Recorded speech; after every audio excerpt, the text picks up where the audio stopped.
Chapter 692. Xiao Bei had a reason to be happy. When they were walking on the road earlier, many people would hide far away when they saw the team. Even if they were curious about the big house and the team, they did not dare to come close. The little girl was even more scared and did not dare to show her head. She did not expect to meet someone who was not afraid. She had already seen the team, but she was still sitting there leisurely reading. Xiao Bei wanted to find someone to ask about her brother and sister. When she saw that Luo Xiong'er didn't run away, she lifted her princess dress with both hands and ran to Luo Xiong'er's side. She struggled to climb onto the rock and leaned over to read together. Luo Xiong'er did not care who was passing by, let alone be afraid. Her sister had said that she must have the temperament of a lady. She must be calm in the face of chaos and remain calm even if Mount Tai collapsed in front of her. But whose family was this little girl from? Why was she so pretty and likable? Glancing at the new little girl, Luo Xiong'er smiled and said, "Do you want to know the story?" Coaxing a child? This is called a tortoise and a rabbit race. Xiao Bei had nothing to do all day. Other than eating, sleeping, playing, she was being carried by others and told stories. How could she not know what the picture was? She could even read a small part of the words. Luo Xiong'er was not an adult. When she saw that someone younger than her knew the story, she asked curiously, "How do you know? How old are you?" 3 years old, there's another one, saying, Little Tortoise and Little Rabbit competed again. The rabbit lost again. There's a river, but the rabbit didn't jump across it. Xiao Bei was a little nervous. His words were not very fluent, but he still managed to express himself clearly. Ha ha ha. Luo Xiong'er covered her mouth and laughed. At this time, the other little guys also came close. Some climbed on the stone by themselves, some pushed others up. Everyone was expressing their own thoughts. It was a mess. Luo Xiong'er did not know who to listen to. She looked at the group of younger brothers and sisters and found that they were all made of good materials. She touched the clothes of the little girl who came first and knew that she had a similar piece of gauze at home. She had asked someone and found that the gauze was not silk that was usually worth 200 copper coins. It could be worth 20 strings of coins or 200 strings of coins. Ordinary people with a little money could not buy it. She was not willing to take it out to make clothes, so why did this little girl wear it? Seeing that someone was touching his clothes, Xiao Bei even posed. "Do I look good?" "It looks good," Luo Xiong'er said honestly. At the same time, she wondered if she should also have a set of clothes made for herself. "If you can tell me about my brother and sister, I'll give you one." Xiao Bei put forward her terms. "No, I have one too. I'll make it tomorrow." "Who are your brothers and sisters?" Luo Xiong'er didn't want a servant girl's things. "Ah, you have it too. This is called Southern Sea Pearl Muslin. It's the sign of the sea and clouds. It's only given and not sold. Xiao Yuan, what do you say?" Xiao Bei still knew what material the clothes on her body were made of. Ever since Xiao Yuan was tripped by the horse tripping rope, he was a little afraid of Xiao Bei. When he heard Xiao Bei's question, he immediately said, "The promontory is accompanied by the end of the world. It shouldn't exist in the mortal world, but only hangs in the clouds. Money is priceless." "Are you Xiao Bei?" Luo Xiong'er guessed. Xiao Bei was stunned. "You know." "Stupid, when other people hear about the sea and clouds, of course they know." Xiao Yuan said to Xiao Bei. Xiao Bei puffed up his cheeks. "You're the stupid one. Come at me if you dare." Luo Xiong'er finally knew who the people who came were. She always heard from her brother and sister that they had younger brothers and sisters. They were all very interesting, smart, and liked to bicker. It was true. The muslin that her sister gave her was called Southern Sea Pearl Muslin. It seemed to be the best one. Even Xiao Bei wore it. When she thought of this, Luo Xiong'er felt very happy. She shouted to the other children who were running away, "Don't be afraid. My brother and sister's family are here." When the children who ran away heard this, they ran back even faster. They were not afraid anymore. They surrounded the group of children who were younger than them and looked at them one by one. The children also looked at the people who surrounded them. They were not afraid. They were already used to being surrounded. Luo Xiang held Xiao Bei's hand and began to talk about her brother and sister. Xiao Bei did not care if he could understand the details. As long as he felt that she was praising his brother and sister, he nodded vigorously. The Zhang family and Wang family's groups stopped. The guards who came from the side also stood still, waiting for the children to finish asking and come back. When Xiao Bei and the others came back, they brought Luo Xiang with them. Xiao Bei personally introduced her, saying that this sister was the sister that his brother and sister recognized. He also pulled her into the house for a tour and did not slowly walk in front of the group. The other children in the village got a lot of delicious food and fun things. They asked them to help inform Luo Xiang's family. Luo Xiang followed them into the county. The group's speed suddenly became faster. The two pigeons flapped their wings and flew back to the capital, returning to the embrace of their big family. 4 pigeons. There were many relatives in the capital. There was always a relative who was sent away in large batches. After a while, a few would fly back and forth. The pigeons in the capital were all under Gao Lisher's care. He found someone to learn how to raise them, train them, and then send them to various places. Luoyang and Buoxin County sent the most pigeons. As long as the Zhang family and Wang family were there, they could not lack carrier pigeons. When they encountered Xiao Bei and Xiao Zhu, they suddenly did not want to eat anymore. Such a big matter had to be reported as quickly as possible. As for the carrier pigeons placed in other provinces, as long as there was not a mass uprising or the army of another country attacking, they could not be casually used for other small matters. Of course, it was fine to use them. Even if it was to send a letter to the capital, it would cost money. After all, it was not easy to raise and train pigeons. They also had to be transported in cages. When Gao Lisher obtained this right, there were really people who were willing to spend money to send a letter, especially those who had big business outside the capital. They did not care about the small fee. The advantage was that it was fast, and time was money. There was one thing that Gao Lisher did very well. He did not open other people's letters. He sent the letter to whoever it belonged to. The place where the pigeons were sent did not need to spend money. Someone in the capital had to pay for it. If no one did, then the letter would not be sent. Furthermore, he would let the other side catch the person and pay for it. Every day, there were pigeons flying from all over the country. They earned a lot of money. A portion of the money was used to raise the pigeons, and the rest was given to Li Longji. Today, Gao Lisher received another letter from Buoxin County. It was not written specifically for him. It was related to the Senongsi Temple, so he could not leave it behind. After reading the letter, he came back to look for Li Longji. Li Longji was feeding the fish. Ever since Zhang Xiaobao gave Gao Lisher a large fish tank, Li Longji would ask Gao Lisher how the fish was doing. The fish was given by Gao Lisher's son, so it had a special meaning. He was embarrassed to ask Gao Lisher for it, but he missed it. Zhang Xiaobao knew about this matter, so he gave Li Longji another fish tank in case he could not control himself and snatched Gao Lisher's one day. He also gave Li Longji a lot of fish food and told him not to eat too much, or he would die from overeating. When Gao Lisher arrived, Li Longji had already fed the fish once. He was hesitating whether to feed the fish less. Feeding the fish was very interesting and satisfying. Lisher, what's the good news? In the end, Li Longji did not feed the fish again. He was afraid that if the fish died, he would not be able to ask Xiao Bao and Cuckoo for more. He put the rest of the fish back into the box and asked Gao Lisher, who had hurried over. When Gao Lisher passed the letter in his hand, he replied, "Your Majesty, good news. The Senongsi Temple's newly cultivated radishes can make a lot of money." "Oh. There are people who like to eat bitter and small radishes?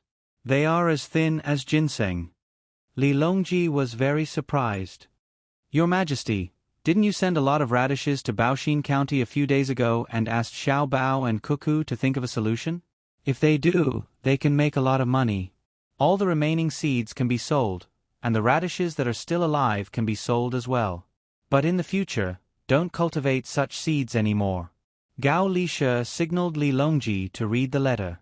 When Li Longji heard that the letter was from Baoxin County, he knew what was going on without reading it.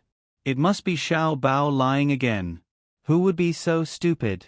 Who would spend a lot of money to buy a lousy radish? No, who would be so unlucky to meet Zhang Xiaobao? With curiosity, Li Longji read the letter and laughed. He wanted to laugh but was holding back his laughter, so he said to Gao Lishe, "Go and find the Senongsi Temple's assistant official Jiang Tsen, ******** in the Senongsi Temple." Jiang Tsen was worried. 2 years ago, when he was doing research, he found a good type of radish. It was big and didn't taste too spicy. It was crispy and sweet and could be eaten steamed. It was a very good variety. He cultivated a lot of radishes and planted the seeds in the autumn. Most of them used simple greenhouses, and a small number of them used greenhouses made of glass sent by the Zhang family and Wang family. However, when the radishes appeared at the beginning of spring this year, it was over. The radishes of the second generation were obviously different from the first. In other words, the radishes couldn't be kept from generation to generation. They could only be cultivated from generation to generation, and people in distant places couldn't use them. What should I do? How should I explain this to people? The Zhang family and Wang family used such precious glass to support the Senongsi Temple's research. Now, all of them are useless. If the Zhang family and Wang family ask, how should I answer? Jiang Tsen muttered to himself. The more he thought about it, the sadder he felt. There were still a lot of seeds left in his hands. Fortunately, he didn't plant them. Otherwise, he would have wasted a lot of good land. Standing beside Jiang Tsen was the registrar of the Senongsi Temple. He was also worried. Hearing Jiang Tsen's muttering, he suggested, "Xiaoqing, why don't we see if pigs eat the radishes? Even if pigs eat them, we can't give them seeds. The yield is not good. Peel them and leave some. Let's see if the third generation can change after the radishes bear seeds. If I had known this, I wouldn't have used the greenhouses. Let's find someone to peel them and see what else can be planted in this season." Looking at the 2 rows of greenhouses provided by the Zhang family and Wang family, Jiang Tsen was about to cry. His efforts of several years were in vain. Assistant Official Senongsi, His Majesty wants to see you. He said that he wants to discuss the new radishes. The eunuch who came to pass the message arrived at this time. He didn't hide anything and even told Jiang Tsen the general situation so that Jiang Tsen could prepare. Chapter 693. Jiang Tsen followed behind the eunuch. She wanted to think about what to say later, but found that she couldn't think of any excuse. This was not only a matter of failure, but also a matter of taking up too much land and using up all the glass sheds before she was sure that it would be completely successful. The soil in the land was not the original soil. It was good soil that the Zhang family and Wang family specially found from other places. She didn't know what was in it. During normal planting, the yield was 20% higher than usual. Every year, they would find some organic matter to make good fertilizer. The Zhang family and Wang family did everything they should do. They didn't ask for a single copper coin and didn't ask for any benefits. They only hoped that the Senongsi Temple could grow better things. If the research failed, they would support it. But this was a failure in decision-making, not experimental. Was it because they were angry and didn't want to give good things? Jiang Tsen came to Xingqing Palace uneasily. As soon as she entered the palace, she smelled the fragrance of fish. She sniffed and wondered why the emperor was in the mood to eat when it was not time to eat yet. As soon as Li Longji saw Jiang Tsen, he waved his hand. "Minister Jiang is here. Get a stool and let's eat together." Jiang Tsen didn't need to find a stool. The little eunuch next to him brought one and put it next to the small table that was specially prepared for Jiang Xian. There was a fish dish on the small table. Many images flashed through Jiang Tsen's mind. Did he want to poison her to death? Sigh. Let's eat, even if it's poison. After bowing to Li Longji, Jiang Tsen sat on the stool, picked up the chopsticks, looked at the emperor, and then looked at Gao Lishe, who was standing next to the emperor. She picked up a piece of fish and said, This official is ashamed of the emperor's grace and the support of the Zhang family and Wang family. I'm willing to die. Then she put the fish into her mouth and tasted it carefully. She wanted to know what the poison tasted like. After tasting one piece, Jiang Tsun found that she didn't feel uncomfortable. Did she eat too little? Then she continued to eat. Thus, one piece of fish after another was eaten by Jiang Cen. At first, he was thinking of poisoning himself, but as he ate, he forgot about it and only cared about the delicious taste of the fish. He rubbed his stomach and exhaled comfortably. He said to Li Longji, "Many thanks for the fish, Your Majesty. Is this fish a new method that the imperial kitchen has figured out?" At this time, no matter how stupid he was, he knew that the emperor didn't intend to poison him to death. The fish was really delicious, but didn't he call him here to talk about the radishes? Why did he only eat fish? I don't know how long I'll have to wait for them to come up with new dishes. The recipe sent by Baoxin County uses radishes from the Senongsi Temple as an auxiliary ingredient. Don't be fooled by the bitterness of the radishes, they get rid of the fishy smell and improve the freshness. After eating them, they leave a fragrant taste in the mouth. It's a pity that they're a little small. If they can grow bigger, the bitterness will be reduced. How about it? Li Longji sat on the chair and took a sip of tea as he spoke to Jiang Xian. Jiang Tsun thought for a moment and replied, "It's delicious. The Zhang family and the Wang family are really amazing. This subject has never seen anything that can baffle them. This subject is unworthy of His Majesty's grace and the support of the Zhang family and the Wang family. I'm willing to die." He repeated what he said just now. He knew clearly that he wouldn't die this time. Well, it's good that you know where the problem is. You are indeed unworthy of the Zhang family and the Wang family. The good things were given to the Senongsi Temple, but you didn't think carefully before acting. This time, Xiao Bao and Cuckoo helped you again. In the future you have to be careful. Li Longji had never eaten fish stewed with bitter radishes. He was afraid that it wouldn't be delicious, so he let Jiang Tsun try it first. Seeing Jiang Tsun eat it, he knew that it was not bad, so he decided to have someone make it at night. Gao Lisha also thought the same. Yes, Xiao Bao and Cuckoo helped me again. They turned the bad radishes into delicious dishes. This subject is unable to repay them. Jiang Tsun really admired them. Such bitter radishes could be turned into delicacies in the hands of others. In this way, the Senongsi Temple's responsibility was reduced a lot. The bitter radishes they planted were not completely useless. What's the point of cooking?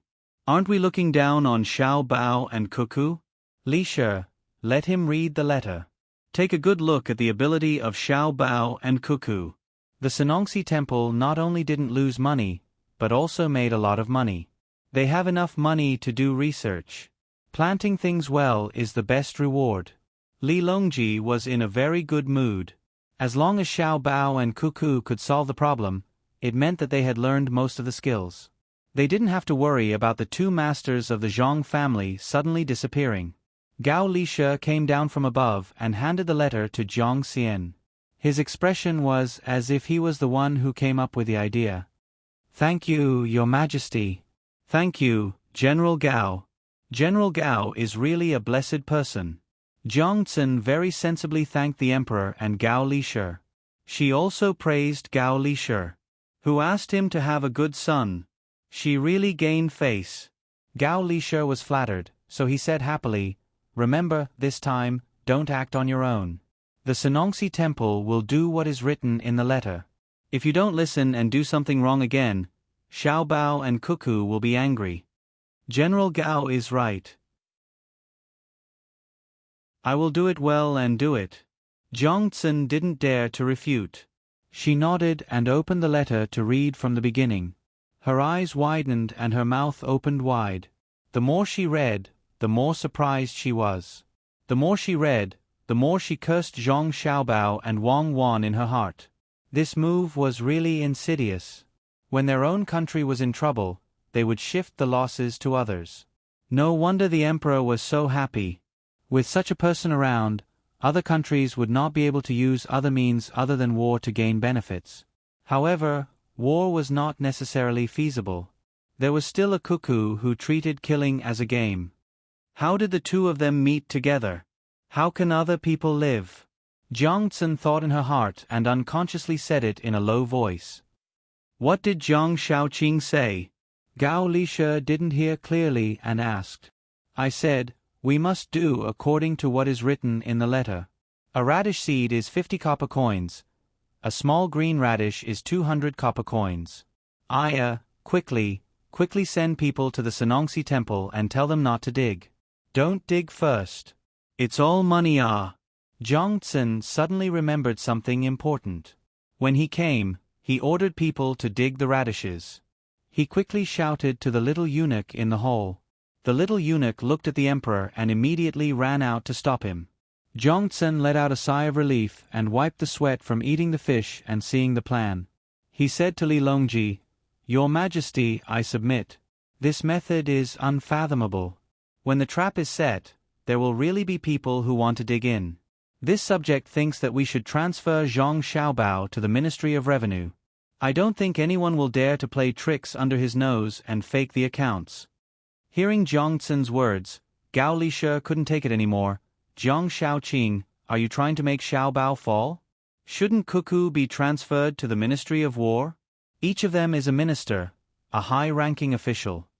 No, I'm just casually saying. I'm talking too much. Jiang Tsun sweated even more. She secretly complained that she didn't keep her mouth shut. Gao Lishe's words were cutting to the heart. Li Longji coughed lightly, indicating that Gao Lishe didn't need to say any more. He really wanted to transfer these two people to an important position in the capital, but he knew that it wasn't the right time yet. He had to wait. He ordered Jiang Tsun, You must do according to the method in the letter. Take good care of all the seeds and radishes. If news of this leaks out, you know the consequences. Go.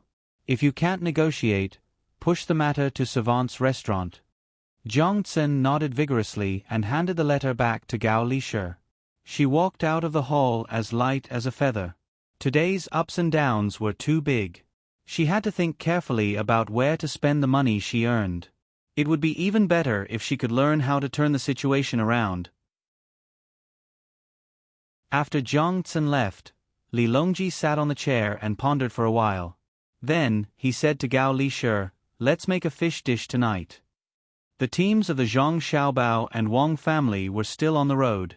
At this speed, they would reach the county before evening. The masters of the two families made use of the time to rest so that they wouldn't be tired when they arrived. Luo Xiong'er entered Xiaobei's house.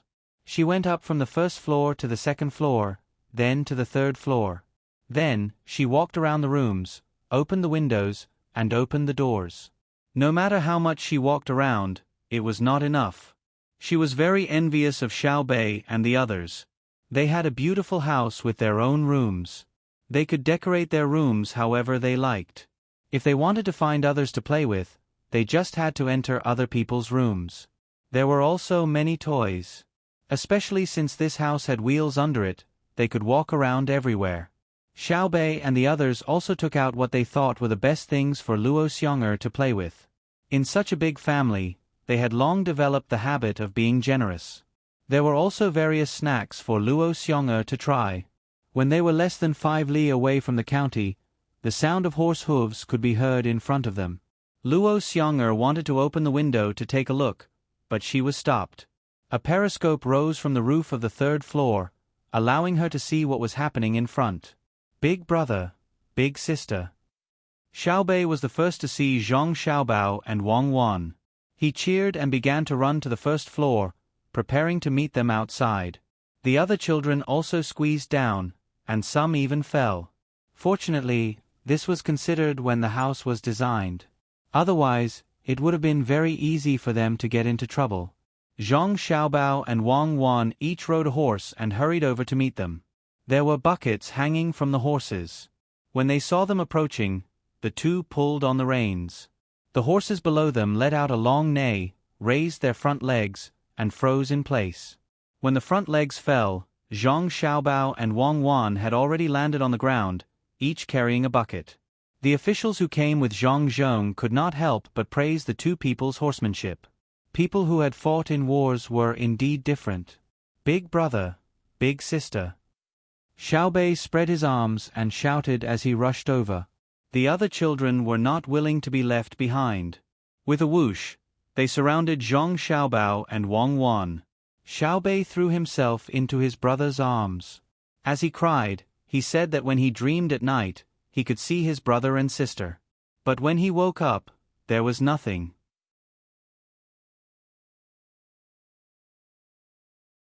Chapter 694. The arrival of the Zhang family and Wang family immediately livened up Baoxin County. Zhang Zhong led a group of officials and rested for the night. The next day, they began to tour the model of Jiangxi province. At this time, they did not casually introduce the production and cultural aspects like other people. Data was sorted out one by one. The construction of various aspects of Jiangxi province, as well as the tax revenue, were all listed in a table, allowing people to know the situation around the capital in the recent years. The overall growth and the data from the people allowed the officials to clearly understand the changes in the Great Tang's region. Learning naturally couldn't be done without any learning. Besides this, the more important thing was that the Great Tang's future was optimistic, and it showed that the emperor had ruled the country well. Before the officials from Luoyang arrived at Baoxin County, they thought that their reputation would be used to help advertise. In any case, there was nothing to do in Luoyang, so they had nothing to do. The Zhang family and Wang family had already agreed on the advertising fee. That was, the officials who came could not only understand the situation in Jiangxi province, but more importantly, they could personally try out the various products of Jiangxi province. This included a set of furniture made of good wood. This set of furniture could not be bought without 1,000 strings of coins. In addition to the furniture, there was also the newly brewed wine and tea leaves from Sanshui County in Jiangxi province. The officials from Luoyang had come for these things. It did not take much effort to walk around. When they arrived at Baoxin County, they would be able to eat and live very comfortably. Because it was Zhang Zhong's suggestion, most of the officials were very supportive. They came to take a look and add something to their homes. However, there were a small number of officials who looked down on Zhang Zhong and felt that Zhang Zhong's method was not desirable. They would rather not have the things than come. But after hearing all kinds of data in the morning, the officials who came felt very lucky. They had already talked to Zhang Zhong. After returning, they had asked Zhang Zhong to give them a copy of the information just now so that they could memorize it. This was to prevent the emperor from being able to answer correctly when he was in a good mood. This was an accurate proof that the Great Tang was gradually flourishing. Presumably, the emperor would pay close attention to it. When the time came, who would be able to find a chance to enter the capital, who would remain in Luoyang, or who would be sent to some other place? That would depend on whether or not the emperor was satisfied. While the officials were excited, they were also rejoicing in the misfortune of the officials who did not come.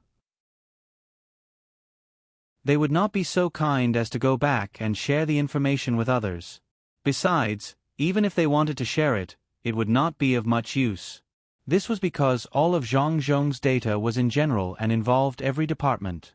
Of course, those who did not come would not prepare it for them.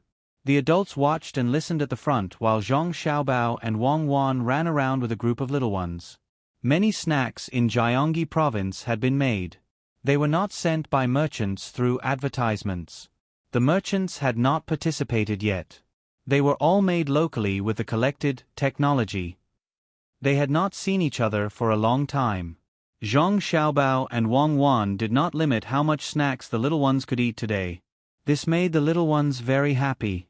They got up early in the morning and changed into comfortable clothes before going out with their brothers and sisters. After coming out of the yamen, their hands and mouths were not idle. Xiao Bei wanted to hold her brother and sister's hands, but she also wanted to eat. In the end, she cleverly let her brother and sister carry the food while she freed her hands. She grabbed the corner of someone's shirt and tried her best to say what she didn't finish last night.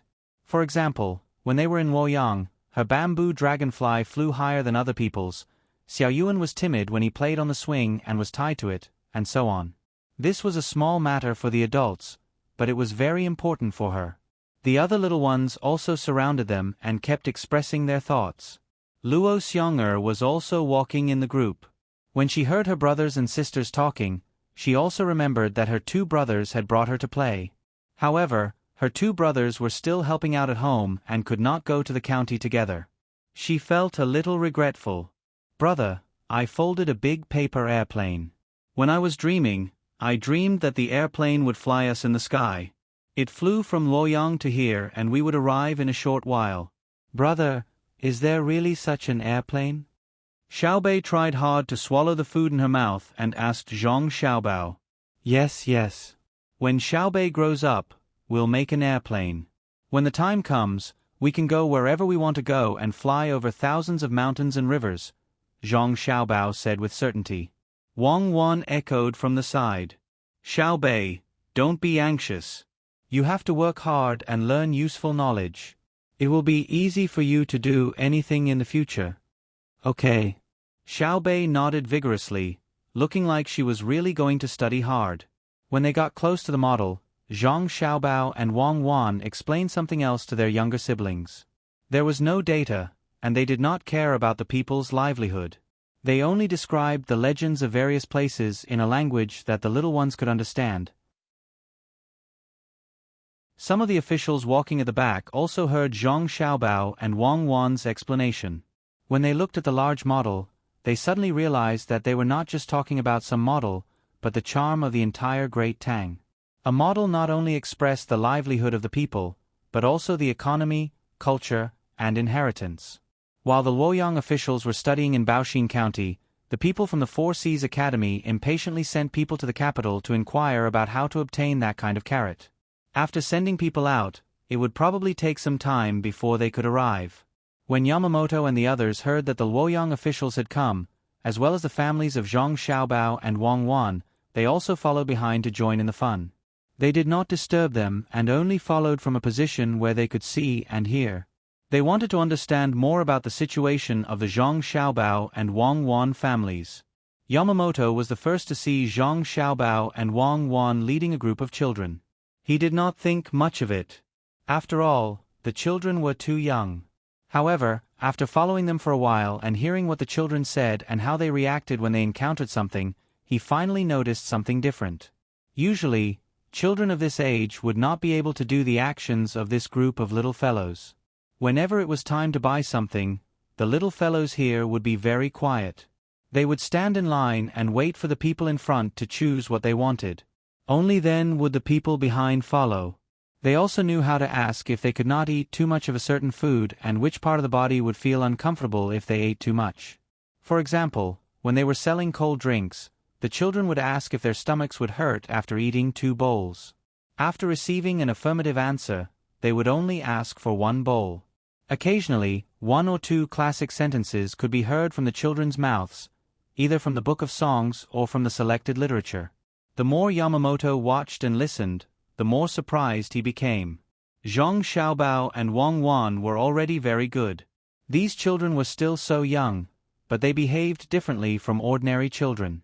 When they grew up, what would the Zhang family and the Wang family be like? If only one child learned well, it would be reasonable. However, all the children were better than the other.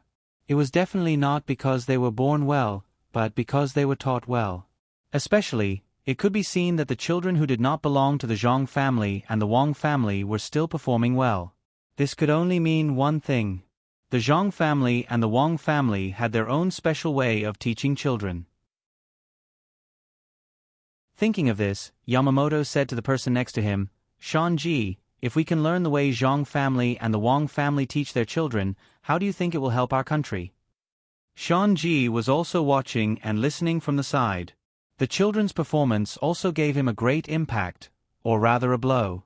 They were smart, sensible, and polite. They were not like other children who could not wait to make a fuss and shout. Just now, he had also thought of this.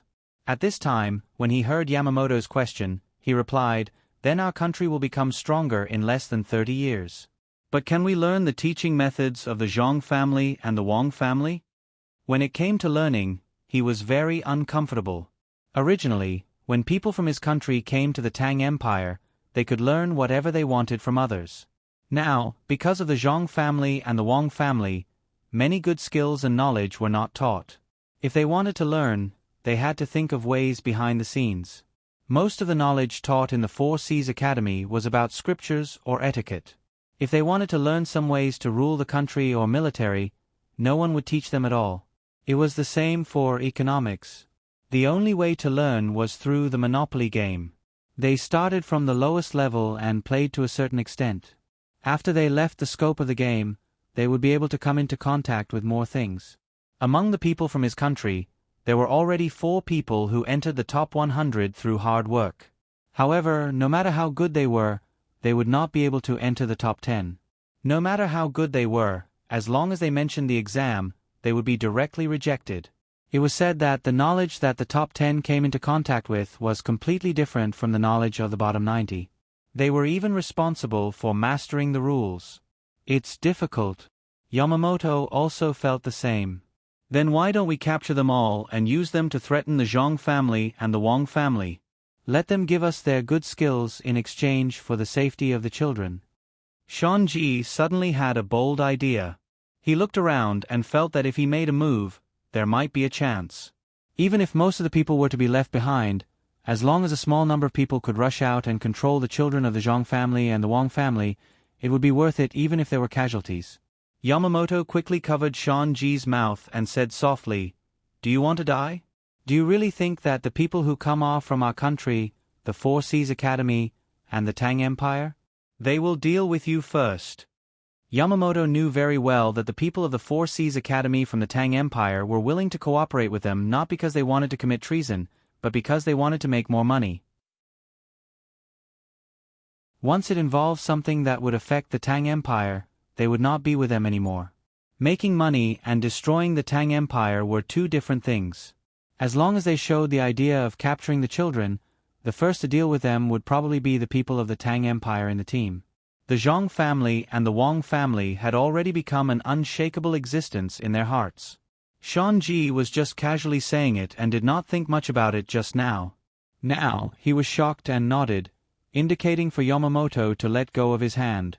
Just as he was about to say something, he suddenly saw Zhang Xiaobao and Wang Wan turn their heads and smile at him at the same time.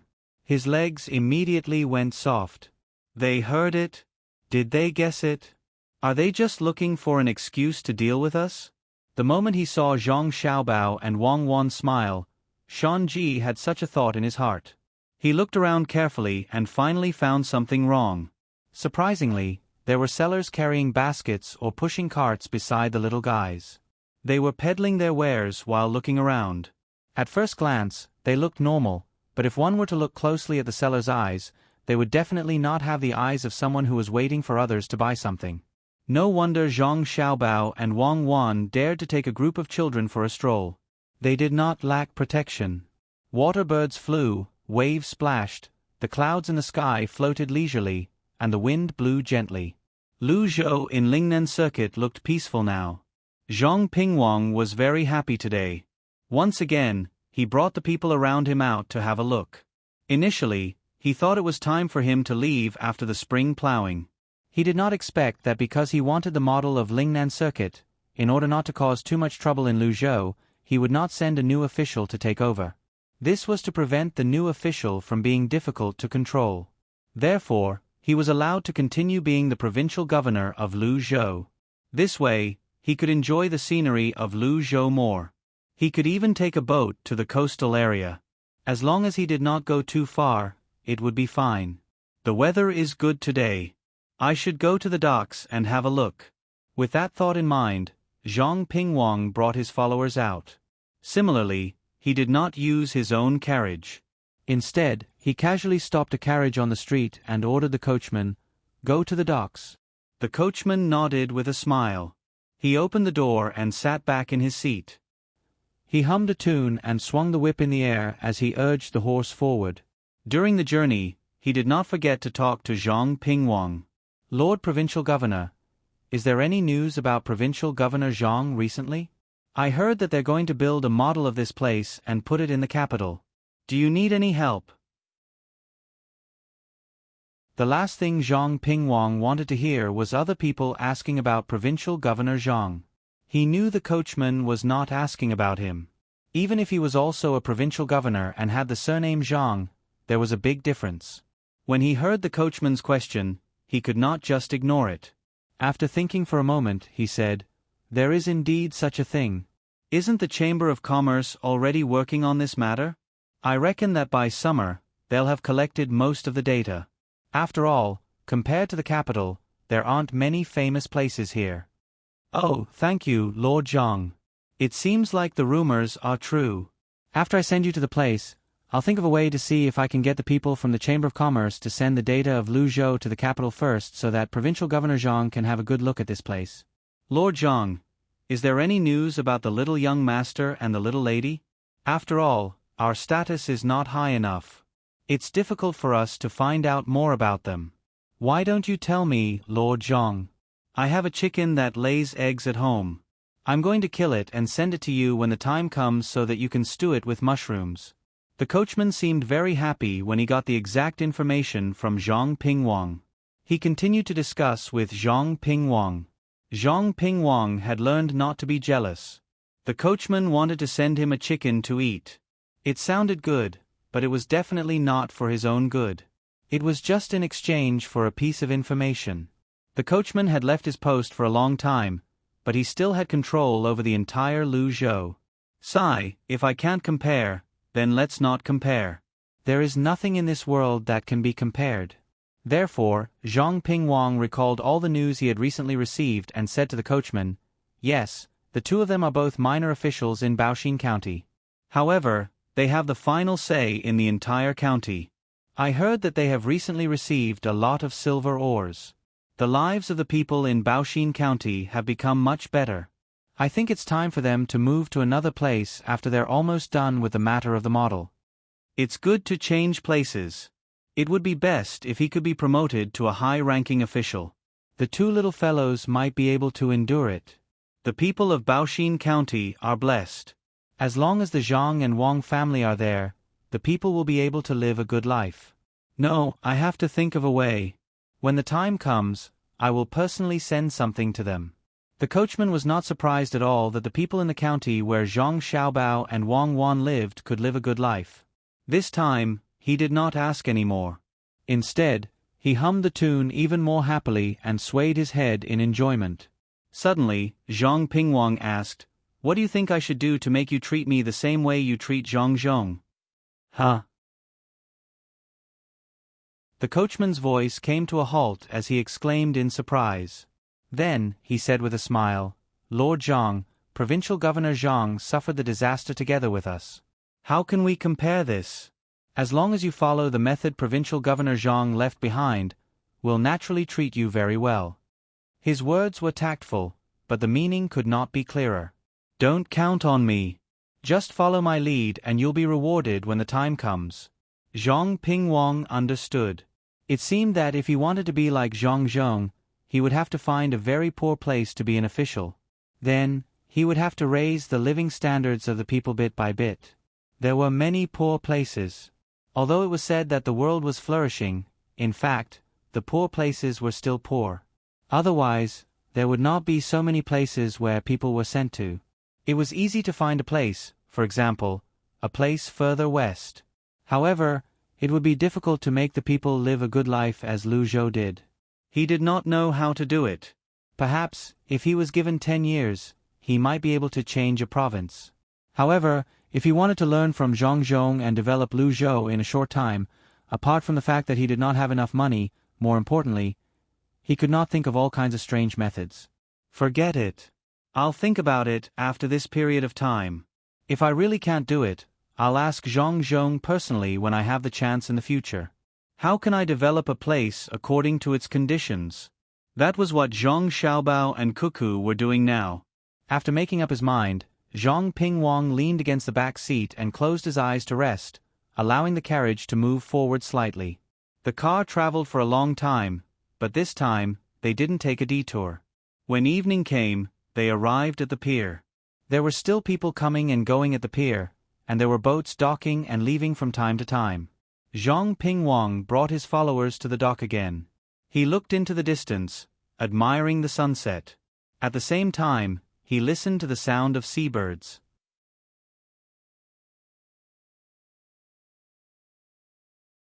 Chapter 695. The tour in Boixin County continued. After the officials from Luoyang asked Zhang Zhong for detailed information, Zhang Zhong did not agree. This was because this information did not belong to Luoyang, but was related to Jiangji province. Why would a place like Luoyang need information from the entire Jiangji province? Upon hearing Zhang Zhong's words, the officials could only dismiss the idea of continuing to ask. They were prepared to listen to it a few times and memorize what they knew. They could not care less about the others for the time being.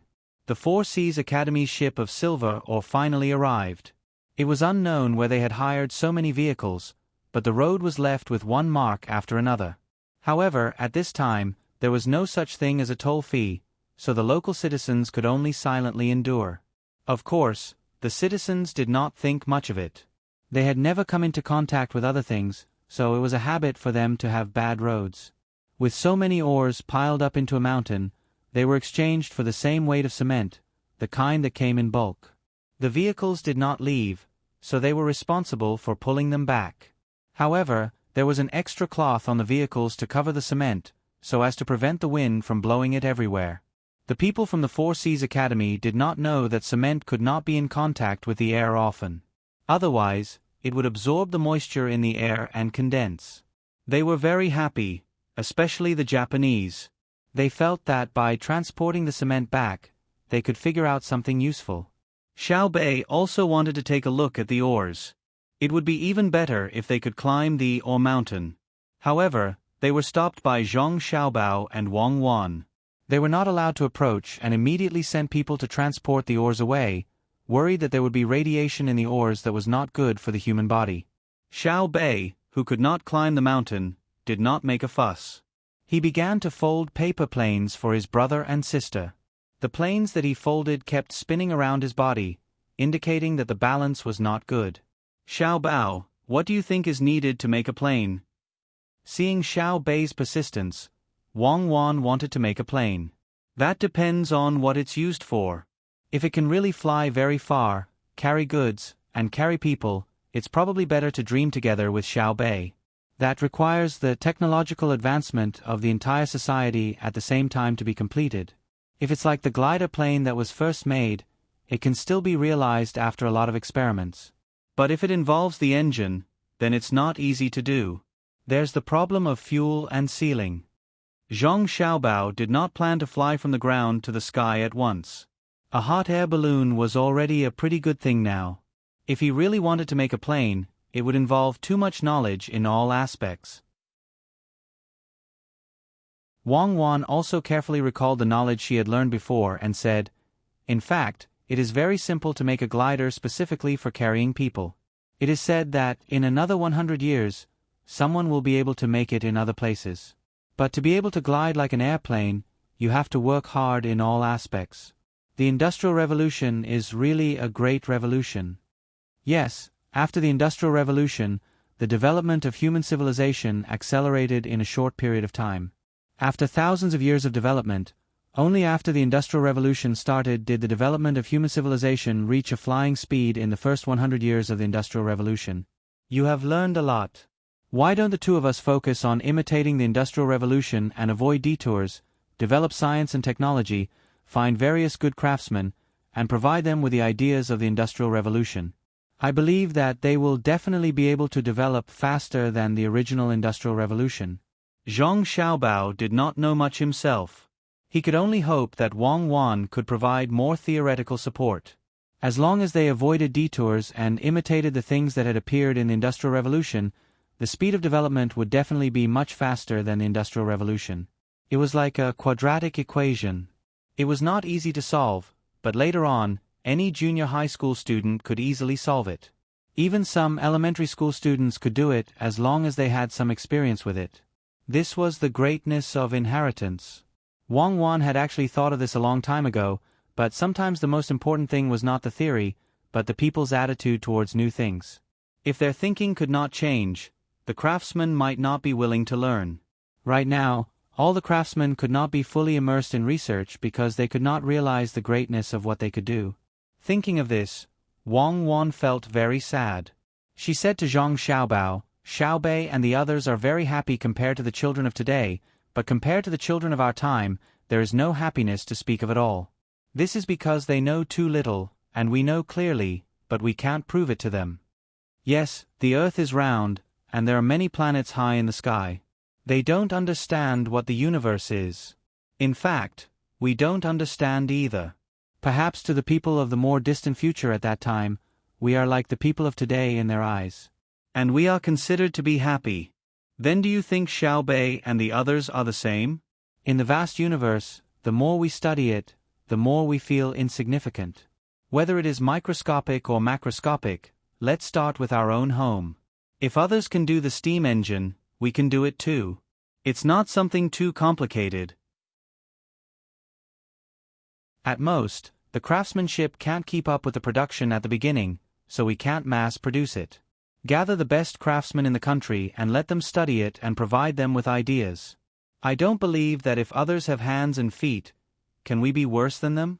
Zhang Xiaobao finally made up his mind to make a big change this time. Of course, the premise was that they had to get rubber. This was very important. During the Industrial Revolution, rubber played an unimaginable role, and many things needed it. Wang Wan also gritted her teeth and said, "Okay, you take care of the political matters. I will be in charge of organizing what I have learned in the past and then teach the craftsmen who are active enough. As for the inactive craftsmen, no matter how good their skills are, they can't be allowed to lead something. They can only be used as support."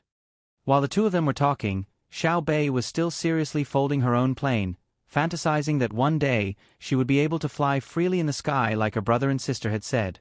She didn't understand what her brother and sister were saying at all. Similarly, she didn't know that her brother and sister were only using someone else's model because of her persistence. They didn't want her and the other children to continue living like this. They wanted to let them know more and understand more. Even if they were still insignificant after understanding more, they would be much better than the people now. Loneliness always came from the heart. When Zhang Xiaobao and Wang Wan had the same idea and worked hard for the same goal, Wang Maozhong still thought that he was no worse than the Zhang family and Wang family in terms of horse breeding skills. He also learned from the Zhang family and Wang family and formed a research team. Today, he came to take a look. 1,000 horses had been sent away. As Zhang Xiaobao and Wang Wan had guessed, he didn't choose 1,000 good stallions at all. Instead, he sent the worst horses to Fengzhou. You all have to think carefully about how to raise horses better. In this world, except for the birds flying in the sky, only horses are the fastest. They can avoid wild beasts and can also carry people to other places in a very short time. Zhang family and Wang family have good skills in other aspects, but they are definitely not as fast as us. What we need to do is to give the people of Tang faster speed. Thinking about it makes me feel lonely. No one can understand my loneliness. I don't think I can find anyone else who has mastered this aspect of technology. Wang Maozhong suddenly felt like he had never seen anyone before and never seen anyone after. Thinking about the loneliness of the world, he felt lonely and thought that the technology he had mastered was the best. However, he didn't know that the opponent in his heart had never taken him seriously. Now, he was ready to carry out a more systematic plan for Xiao Bei and other children. "Sir, you are indeed lonely. No one knows what you are thinking. For example, if you want every mare to give birth to 2 cubs at the same time, since other horses have done this before, then it must be possible. No one dares to even think about it." The person beside him immediately followed up with flattery. Because of the relationship between Zhang Xiaobao and Wang Wan, many people now tried to add as many words as possible to show that they were not bad and that they could understand everything. Wang Maozhong was indeed happy to hear people talking about him. He said to the people next to him, "I am going to write a plan and send it to the palace for His Majesty and the other officials to see. I want everyone to know that I am not bad in terms of technology, especially when the horses can be fitted with light wings. Perhaps when the horses reach a certain speed, they can fly. Sir, you are indeed amazing. I will wait for your plan to succeed and then congratulate you." The people next to him were still flattering him. Wang Maozhong said that he was going to write a plan and really went to work. One day later, the plan was written and sent to the capital by pigeons. Not long after his pigeon flew, 2 pigeons also flew to the sky from Baoxin County. They carried Zhang Xiaobao and Wang Wan's ideals and flew to the capital. Li Longji was in a good mood today. The news reported from all over the country said that the spring plowing was very smooth. He estimated that this year would be another year of harvest. At the same time, Zhang Xiaobao and Wang Maozhong helped the places that were hit by the snow in the name of the imperial court. They also sent the gratitude of the local people. While he was in a good mood, Wang Maozhong's pigeon arrived first. As usual, Gao Lishe personally went to take it. It was sealed with wax. Gao Lishe did not care so much and directly opened it. He had the authority to see whether the matter was big or small. If it was a small matter, he would take care of it himself. If it was a big matter, he would look for Li Longji. When he saw the contents of Wang Maozhong's letter, Gao Lishe frowned. There were 3 things in the letter. The first was to find a way to let every mare give birth to 2 cubs at a time. The second was to find a way to ask the craftsman to make a pair of wings for the horses. This way, it would be easier for the horses to run. The third thing was to collect the feathers of domestic animals from all over the country and make a pair of wings for the people. When riding on a horse, it might be able to run faster. Gao Lishe frowned not because he knew that this matter could not be done, but because he was worried that if it was done, it would affect Xiao Bao and Wang Wan's status. If Wang Maozhong really succeeded, then Zhang Xiaobao and Wang Wan's technological advantage would be reduced. After hesitating for a while, Gao Lishe still sent the letter to Li Longji. If it was another official, he might have suppressed them and questioned them to see if they were confident that they would succeed. However, this method would not work on Wang Maozhong. They were all close officials, so he could not stop him. At this time, Li Longji was listening to a song. Ever since he built the pear garden, the development of folk art had also sped up. At the same time, because of Zhang Xiaobao and Wang Wan's hard work, folk art had been enriched by a lot. The 2 of them had taken out songs that would only appear many years later to try. Therefore, the current pear garden was much more impressive than the normal pear garden. The artistic forms in it were also more comprehensive. The song Li Longji was currently listening to was one of them, Huangmei Opera. The most classic pair of immortals was singing along as they listened to the song. The birds on the tree become Abe pear, green water green mountain with smiling faces. You and I are like. Li Longji was humming along with the song. When he saw Gao Lishe coming over, he nodded to Gao Lishe and told him to wait for a while. When Gao Lishe saw the song Li Longji was listening to, he became happy again. This song was from Huayuan County. Naturally, it was the place where Zhang Xiaobao and Wang Wan were in charge. They were always able to come up with new things that made people feel good. After singing along for a while, Li Longji finally calmed down and gestured to Gao Lishe to talk about something. Your Majesty, Wang Maozhong wrote a letter. It was delivered by pigeon. Your subject has checked it and found that no one has touched it. Gao Lishe opened the letter and handed it to Li Longji. What did he say? Li Longji didn't take the letter. Instead, he asked Gao Lishe. Gao Lishe nodded. Your Majesty, he said. He said 3 things. He also made a plan for the last thing. It's called the emergency plan. In other words, Gao Lishe explained the contents of the letter to Li Longji bit by bit. He didn't include any of his own opinions. He just followed how it should be. Li Longji listened patiently. He pondered as he listened. When Gao Lishe finished, he asked, Lishe, do you think it's feasible? If it's feasible, send some good craftsmen to him. Also, Zhang Xiaobao and Wang Wan have a lot of poultry feathers. Just send them directly from Zhang Xiaobao and Wang Wan. This can save a lot of trouble. I don't know. I think it's better to listen to what Zhang Xiaobao and Wang Wan have to say about this. Gao Lishe wasn't sure if Wang Maozhong's plan would succeed, but he didn't want it to succeed. It would be best if he could stop this plan before it was even tried.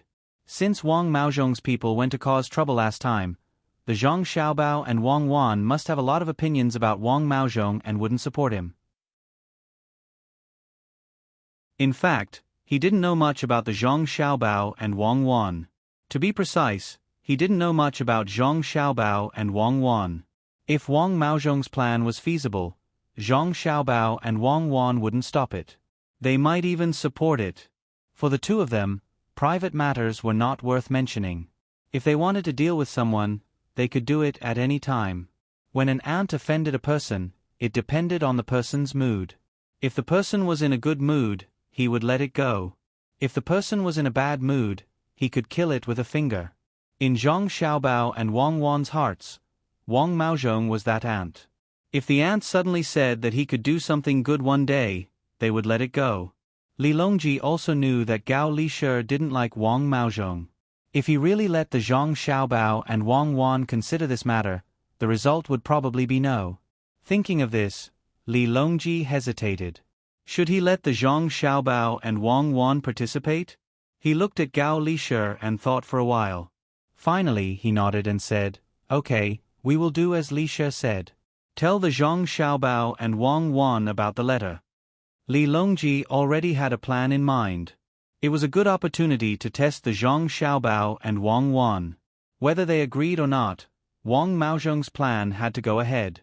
If it didn't succeed and the Zhang Xiaobao and Wang Wan opposed, it would mean that the Zhang Xiaobao and Wang Wan did the right thing.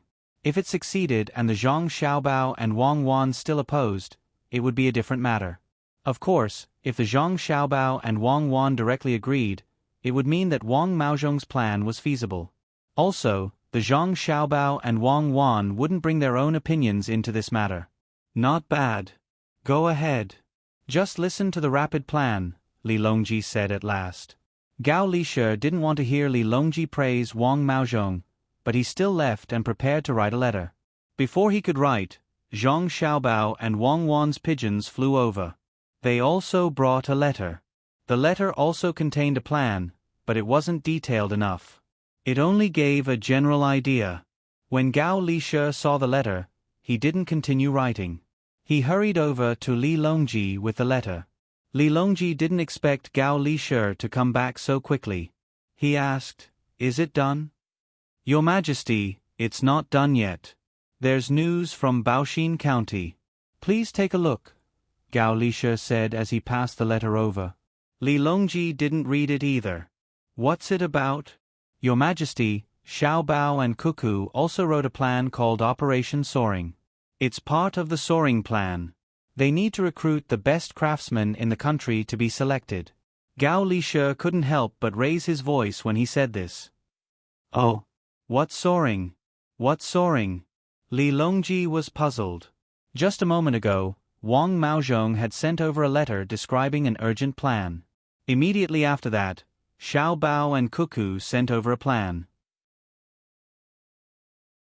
It sounded even more impressive than Wang Maozhong's. Replying to Your Majesty, soaring refers to soaring in Great Tang. Soaring is more specific. It said that it's more powerful than a hot air balloon. It allows people to fly freely in the sky. It's very fast and can even adjust their direction. It's all written in the letter. Gao Lishir wasn't worried that Wang Maozhong's plan could be realized. Even if it was, the best craftsman wouldn't be given to him. After all, he didn't have a successful precedent. Furthermore, Zhang Xiaobao and Wang family had never done badly. This time, Li Longji opened the letter and began to read it. He started from the beginning, then moved from top to bottom, right to left. When he was halfway through, he stood up from his chair with a look of disbelief on his face. His hands were trembling. Can a person really fly into the sky? That's much better than riding on a horse. Li Longji seemed to be asking Gao Lishir, but also speaking to himself. Your Majesty, it's not that this subject is biased toward Xiao Bao and Cuckoo, but that Zhang Xiaobao and Wang family's projects have all been successful. There's also the hot air balloon that they sent over a while ago. That thing can fly into the sky. Even if it gives a person a pair of wings, it won't be a big deal. Right now, Gao Lishir wanted to fly to Baoxin County and give his son a good kiss. The letter had come at just the right time. Wang Maozhong's plan had come at just the right time. Compared to Wang Maozhong's uncertain plan that could only speed things up a little, Xiaobao and Cuckoo's plan was truly formidable. Li Longji truly didn't care about the flight this time. What he cared about was the soaring plan. The letter said that in 5 years, the Great Tang's national strength would double. This was the truly shocking part. If anyone else had said this, Li Longji would have slapped them across the face. Why didn't they take a look at the current state of the Great Tang?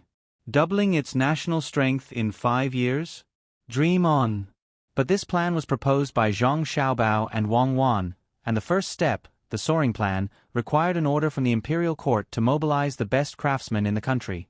There was another aspect that required an order from the imperial court, and that was that the Zhang Xiaobao and Wang family were preparing to form a large fleet for a long-distance journey. He hoped that the imperial court could provide official support so that the fleet could represent the entire Great Tang. He hoped that the imperial court could give them more freedom in their actions.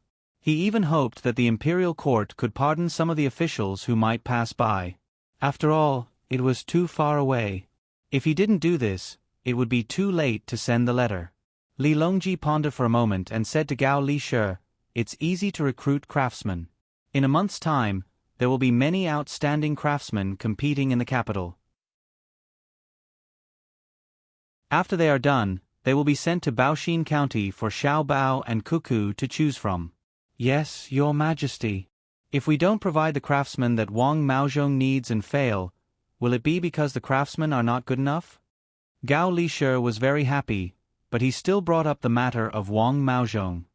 Transfer the craftsmen from the Ministry of Works to Wang Maozhong. This way, he won't say anything. Is the craftsman from the Ministry of Works not good enough? Li Longji had his own plans for this matter. Gao Lishe continued, "What if Wang Maozhong insists that the craftsmen from the Ministry of Works are not good enough and wants the craftsmen from the inner court of Zhang Xiaobao and Wang family? What else does he want? Does he need me to help him personally?" The craftsmen from the Zhang Xiaobao and Wang family didn't appear out of thin air. Didn't they nurture them bit by bit? Since the Zhang Xiaobao and Wang family can nurture them, why can't Wang Maozhong do the same? Does he want to wait for the craftsmen that are already available? Li Longji couldn't possibly care less about this matter. Ever since the Zhang Xiaobao and Wang families started nurturing craftsmen, the current trend in Great Tang was to nurture the craftsmen themselves instead of snatching from others. After all, what was given to others was given to others.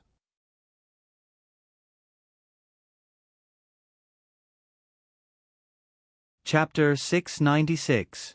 Faced with such a question, Gao Lishe didn't know how to answer. If he said that he didn't agree, what should he do? If he said that he agreed, wouldn't that be too much? Seeing that the emperor was waiting for a reply, he could only say, "It depends on the matter. If it's a place that has no contact with Great Tang, it's fine to let the Zhang family and Wang family use the name of the imperial court. However, if it's a place that has relations with Great Tang, it's definitely not allowed." "And that's right. I've decided to let them use the name of the imperial court to do things outside. I can even give them blank imperial edicts for them to fill in the rewards." After hearing Gao Lishe's words, Li Longji made a decision. "Your Majesty, isn't it inappropriate to give empty imperial edicts? If the Zhang family and Wang family use the name of the imperial court to do bad things or do things that are only beneficial to them, wouldn't that be?" Gao Lishe advised. "Wouldn't that be what? If it's a place that has no contact with Great Tang, what can it do to Great Tang?" The Zhang family and Wang family's intentions were clear. Even if they sent people out, they would be doing things for the imperial court. Otherwise, if they didn't use the imperial court's name, who would know? Who can stop them? Having a name is always better than not having one. This is what it means to be loyal to the emperor and patriotic. Furthermore, the Zhang family and Wang family didn't say that they would go personally. They are still in their respective places, so how can they fake the imperial edicts? Even if what they spread is true, I can't do anything about the rewards and official positions that they give. Those who know Great Tang will naturally obey when they see the fleet that represents the imperial court. What's the use of the name if they don't know Great Tang? Isn't it still the fleet that shows off its prestige? It's better to use the name of Great Tang than to use the names of the Zhang family and Wang family. Li Longji had already thought it through. There were many places outside that didn't know about Great Tang, especially the various islands. They didn't care where Great Tang was. If they went over to trade, they might attack. The Zhang family and Wang family could use their names to defeat the enemy and casually give them an identity. If that was really the case, they might as well use the name of Great Tang. Gao Lisher thought about it and felt that it made sense, so he replied, "In that case, how many sealed edicts does your majesty want to send?" "That'll depend on their ability. If they really manage to control a place, they'll need at least 20 rewards, as well as the various officials. Send 200 over first, but make it clear that they're not allowed to use them in the Great Tang. If they're discovered, have Xiao Bao and Cuckoo called over and flogged them." Li Longji was really considerate of others, and his threat was also very light. He really didn't think that Zhang Xiaobao and Wang Wan would use Kong's imperial edict to cause trouble. If they really wanted to cause trouble, they would have done it long ago. "I'll arrange it right away." Gao Lisher went to do it happily. On the other hand, Li Longji was no longer in the mood to continue listening to the play. He muttered, "Take up more space. When the time comes, it will all belong to Great Tang. If there's anything good, bring it back." Zhang Xiaobao and Wang Wan didn't know that Wang Maozhong had been agitated and actually came up with a hasty plan. If they knew, they would definitely curse. With wings, they would provide an upward force, but this was done by relying on resistance. The speed could only be slower, not faster. The two of them were still bringing their younger brother and sister around, looking at the scenery of the fields and introducing them to the construction site. Their days were pretty good. 5 days after Zhang Zhong's arrival, they were almost done with the viewing and were preparing to bring back the officials from Luoyang this time. Zhang Xiaobao and Wang Wan's families couldn't bear to part with them. Zhang Xiaobao and Wang Wan's mother had been preparing good food for the two of them for the past few days. Even though they knew that they couldn't continue staying, they still hoped to see their children more. Xiaobei and the rest didn't follow them back this time. Zhang Xiaobao and Wang Wan felt that they had wasted a lot of time educating their children, so they wanted to stay in the county to continue teaching them personally. When the two families and the officials left, Zhang Xiaobao and Wang Wan sent the group out of the county. As they rode on their horses, they watched the group disappear from sight bit by bit. At the same time, they sighed. Wang Wan looked in the direction where the group had left and said to Zhang Xiaobao, "We'll have to part eventually. In life, the time of parting is different, but perhaps the feelings of parting are the same. It's fine once you get used to it. It's not like we'll never meet again. Many times, it's a life and death parting. Even if you're reluctant to part, time will pass. When the construction here is done next year, we can be together again. Besides, it's fine to leave. Many people have jobs, but they might not be able to return home even once a year. Isn't life still the same?" Zhang Xiaobao actually didn't want to leave. He was the one who cherished his family the most, but sometimes, he had no choice but to do it. Wang Wan nodded and said, "That's right. It's not a life and death parting. We can see each other whenever we want. Many soldiers who went to war never came back. That kind of pain really tugged at one's heartstrings. Many people who followed me in Tubo also died. It's enough to stay strong and live on. Cherish the time we can be together. This is what a real person is. Let's go back. Xiaobei and the rest should have fallen behind in their education. We have to catch them." Zhang Xiaobao sighed and didn't want to continue speaking. He called out and left first. Wang Wan followed behind. As they walked, she said, "What do you think we should do with the many orphans? Even now, I can't really understand the thoughts of orphans. I just feel that they are pitiful. They don't need to be pitied, but they know how to be grateful. They will remember the people who helped them, and they will not forget the people who harmed them. Of course, human nature is very complicated. A portion of orphans will forget their past after they grow up and become capable. Or it could be said that they don't want to deliberately think about it and escape. They only have themselves in their hearts and lost their original companions, who asked this world to have no right or wrong, only the strong and the weak. Orphans are actually more willing to become strong. A portion of them want to live a peaceful life, a portion of them succeed, and a portion of them want to take revenge on this society. This is also the reason why humans are strong. Zhang Xiaobao didn't want to mention orphans. He had a home now, a warm home. He also had a mentality of escape. Wang Wan rushed to Zhang Xiaobao's side and said, "I don't care about whether human nature is good or bad. I just want to achieve my own goal. I have decided that in the future, a portion of the money earned by the clothing industry will be used to help others. If there is one Zhang Xiaobao among 10,000 orphans, my money will not be wasted. Then the world will be in chaos. Do you know how many orphans there are? With so many of me, I don't think anyone will have it easy." Zhang Xiaobao knew that Wang Wan was praising him. He smiled and waved the whip. The horse's speed increased. When Zhang Xiaobao and Wang Wan returned, Xiaobei and the others had already started to learn. They had their own learning tasks every day. Of course, even if they didn't want to learn, no one forced them. However, when they listened to the stories, they couldn't keep up because the stories told them what they were supposed to learn every day. For example, in the story of Ali Baba, the incantation to open the door was not "Open Sesame," but the content of the 1,000-word poem. If you didn't know, you could only be anxious, but there was nothing you could do. As long as you didn't say the incantation, the plot of the story wouldn't continue. Luo Xiong'er didn't go home this time. She stayed in the county and learned with them. She wanted to learn some skills before going back. There were 2 people at home to take care of each other. If anything happened, someone would come to report. Zhang Xiaobao and Wang Wan quietly came to the courtyard where the younger brother and sister were learning. They first listened to what they were reading, then they could make up a story according to the content. Xiao Yuan's memory is the best. He has almost reached the level of a retentive memory. The previous stories are not suitable for him to tell. We have to design a special one for him. Zhang Xiaobao listened for a while and found that Wang Wan's younger brother, Xiao Yuan, was reciting Ye, which was a dictionary. This was what he and Wang Wan had learned in the past. He was much better than the others in this aspect. Then what story are you going to tell Xiao Yuan? Wang Wan also found that her younger brother was very good. This was a talent that was discovered in advance. It couldn't be wasted. Zhang Xiaobao thought for a while and said, "Tell him some stories with philosophical ideas, or stories with mathematical problems.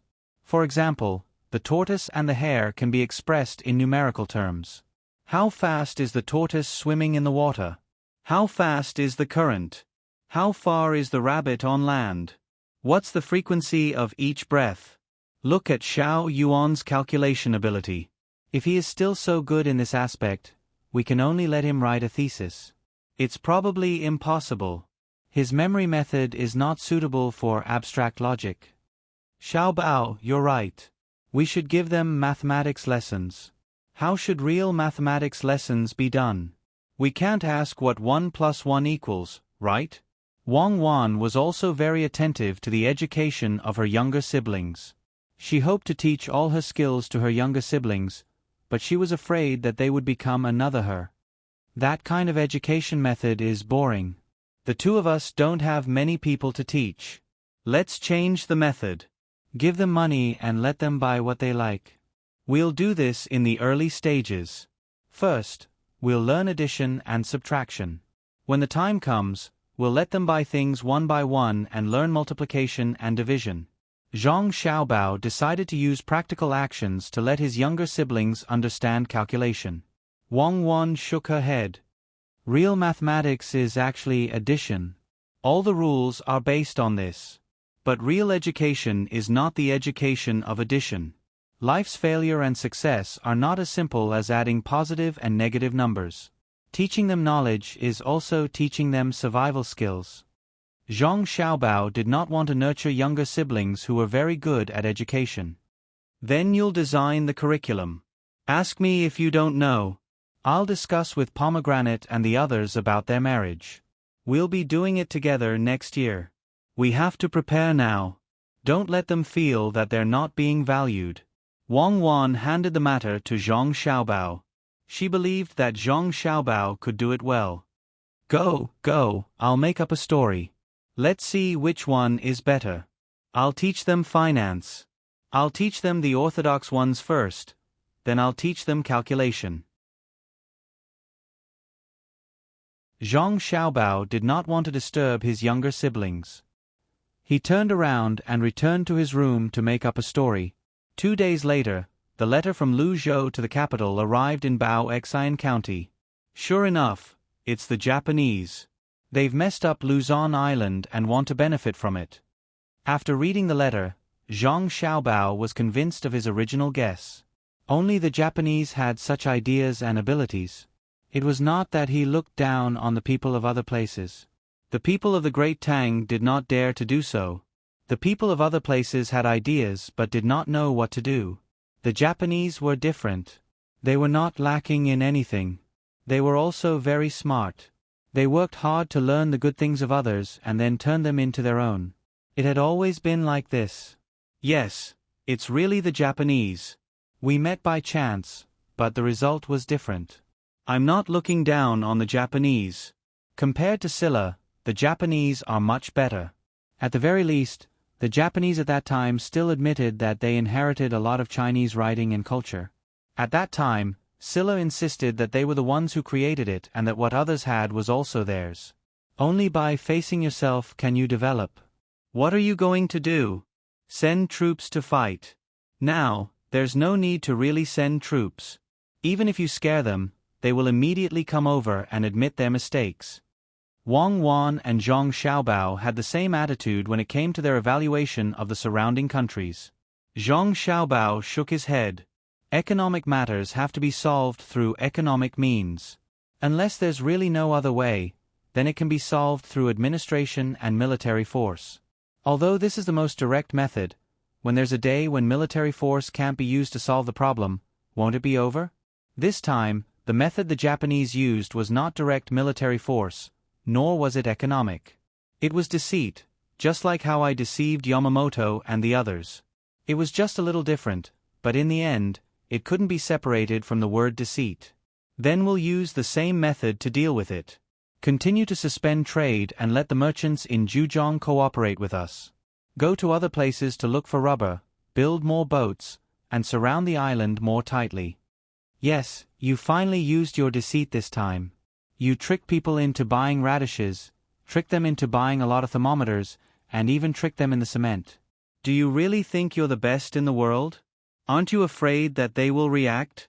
This time, when Zhang Xiaobao used his deceit, Wang Wan did not object because it was not targeted at the people of Tang. Zhang Xiaobao smiled. Even if I'm the best in the world, it's too late to react. When that kid attacked the pound sterling, how could the British not know? But there was nothing they could do. When that kid attacked the Thai baht, how could the Thai not know? How did the Star Wars plan come out? How was the former Soviet Union divided? After the deceit was exposed, as long as people are not stupid, they will understand the reason. But in the process of deceit, how many people can understand? How many people who thought they were smart were deceived? How many countries were deceived? As long as it's done well, it's half the battle. I don't believe that there's anyone in Japan who can see through it. Besides, even if there are some people who can see through it, it's useless. No one will listen to them. They can only grieve by themselves. That's right. It's the same on the battlefield. Sometimes, other people's opinions may not be accepted. Power, this is the charm of power. You don't listen to me either. How many times have we lost because people were too confident? But how many times have we won because of that? Tell me, what are you going to do next? Wang Wan agreed with Zhang Xiaobao. When a deceit was exposed, people would laugh at the person who was deceived for being stupid. But who knew that the person who laughed at others would also be stupid one day? You really want to hear it? You don't want to guess it yourself? You admit defeat? Zhang Xiaobao did not directly talk about the plan. Instead, he began to talk to Wang Wan about winning and losing. Can't you let me win a little? I already told you the plan when we were fighting. You don't want to tell me now. This is not fair. Wang Wan reached out to pinch Zhang Xiaobao's face. Stop. With this move of yours, I'll give you fairness. There are times when strength truly is useful. Between countries, without strength, there is no fairness. In truth, my method is very simple. I'll go and explain to the people of Luzon how good our great Tang is, but it's useless. Because there was a Japanese who had an accident on a boat and drifted to the island. He was rescued by the locals. Later, he contacted the Japanese and was able to carry out the plan. Similarly, people who do favors are more willing to believe the person who is being helped. So, any explanation is useless. Then there is no need to explain. We will smuggle. Every once in a while, we will send people to pretend to be Japanese to smuggle. We will only give this treatment to a small portion of the tribes. We will not care about the rest who are allied with the Japanese. During the smuggling process, we will give more benefits to the other party to make them feel more comfortable. This way, they will not be worried about poverty, but they will be worried about inequality. This will turn their external unity into internal conflicts. When the time comes, we don't need to send troops to fight. They will be in chaos themselves. Anyway, we are very strict now. No one can enter. Without the support of accurate information, what do you think they will do? Zhang Xiaobao explained his plan. You want them to kill each other? Wang Wan finally knew what Zhang Xiaobao was going to do. She continued, Then, are you going to support the local people and form a group of independent people? When the time comes, you will pull people close to you and attack people far away. You will let them sink into endless war? That's right. Isn't it simple? It is practical and convenient. Many countries have used it. We have also used it a lot in ancient times. As long as we don't make any internal mistakes and deal with the ambitious people of the other party as soon as possible, we will be able to maintain it. The longer it lasts, the more benefits it will bring to us. Zhang Xiaobao didn't need to think too much about this method. It was very simple. As long as the military force could be guaranteed, there was no need to directly use military force to solve the problem when it came to real work. Those who should be pulled, those who should be beaten, will be beaten. When the time comes, if they want to get any benefits, they will do it under this situation. What about Japan? Should we send a letter to them and ask them not to send people over? Wang Wan meant whether to use military force to threaten Japan or not. They will not admit it. That is a personal action. The people who were caught said it. The Japanese government doesn't know about this. Our Tang Empire can't fight a landing battle. We should leave a gap and let the Japanese on the island feel hopeful.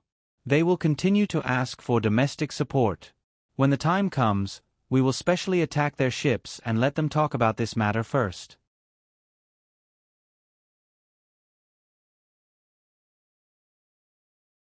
Chapter 697. Green grass covered the houses, the willows swayed, and the breeze blew gently. Soft chirps returned to the swallows, and Bei Xuan was anxious. The weather was getting warmer. The swallows returned home, and the streams were soft. Following the heavy rain, the people who were plowing in the spring heaved a sigh of relief. At this time, the capital had become more prosperous. Some people who wanted to go out for a walk were choosing the tour groups they wanted to join. Those who wanted to participate in this year's spring examinations were busy sending invitations. Similarly, new songs and poems were sung from time to time in the brothels. Some were flattered by others, while others were secretly criticized. Those at home who wanted to save rations brought their children to pick wild vegetables. After the rain, there were more people picking mushrooms. Storytellers were still looking for suitable subjects. The new animals in the zoo attracted many curious people. Flowers were placed in the east and west markets. Carriages and horses came and went. The fragrance of wine and food wafted through the air. It gave people a feeling of prosperity. But today these things were not the most important. The most important thing was that the outstanding craftsmen who had come to the capital from all over the country would participate in a month-long competition. The craftsmen, who were usually not valued, had finally ushered in the spring of their own industry. The court had arranged a large enough place for the competition. The Ministry of Between the Clouds and the Water took out 20,000 strings of cash to buy materials and reward the best craftsmen in each industry. The craftsmen had fought their way up from all over the country.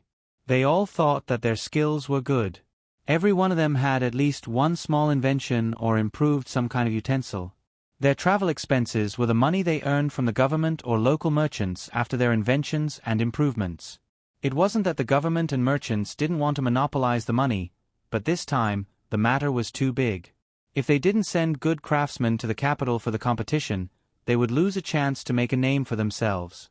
This was especially true for the local officials, who grasped the opportunity the most. They hoped that they would be noticed by the court and be promoted. Some of the craftsmen from all over the country had set off last year. They pondered along the way and should be able to improve or create something new. They arrived at the capital one after another and were placed in the place provided by the Ministry of Between the Clouds and the Water, waiting for the official start of the competition today. Many merchants with discerning eyes had set their sights on the craftsman competition, hoping to find good craftsmen to recruit into their respective businesses. Unfortunately, after they found out that they had to choose between the clouds and the water first, they could only give up on the best craftsmen and turn their attention to those who were a little less skilled. They couldn't compete with between the clouds and the water. Not to mention that the wages given during recruitment couldn't compete with between the clouds and the water, even if it was the same amount of money, or even a little more, the craftsmen would still choose between the clouds and the water. Everyone knew that between the clouds and the water had plenty of infrastructure and resources for research. In addition, between the clouds and the water was famous enough, so there was no need to worry about being cheated. All the craftsmen who came to the capital, as long as they thought they were skilled enough, would aim to enter between the clouds and the water. The people who saw the craftsmen taking the imperial examination for the first time were curious and also gathered in the east side of the capital. This was the venue for the competition. The imperial court had sent officials to take charge. At this time, the assistant minister of the Ministry of Rights He Zhizhang, the assistant minister of the Ministry of Works Wei Shu, and the little eunuch Luo Bin sent by Gao Lishir all led their subordinates to announce the start of today's competition. Because there were many craftsmen involved in various aspects, it couldn't be done at the same time. In order to attract more people, the first day of the competition was just a warm-up. The content was to make ingenious objects that could make people feel novel and fun. Tool tables were set up one by one, and all kinds of materials were placed in fixed places according to their categories. The craftsmen who participated in this project looked around nervously and confidently, and one after another, they ordered their disciples to get all kinds of materials. Some used wood, some used copper and iron, and some even used animal fur and bones. The competition started in the morning and lasted until noon. At that time, everyone would be able to eat. The craftsmen's meals were provided by Savant's restaurant, and the people in and around the capital who didn't live a good life were given a chance to make money. First, the Prosperity House lent them materials to make lunchboxes, buns, and wontons, and allowed them to sell them to the onlookers. After a month, they should be able to make a lot of money. When the time came, they would return the money to the Prosperity House. Of course, it also attracted a lot of complaints from the restaurants that didn't allow them to enter. In the east side of the market, in addition to the place for the people to watch, there were also specially built stands for officials and people from aristocratic families. The privileged always had to be treated differently. Of course, enjoyment was enjoyment, but the money that should be spent was not a copper coin less.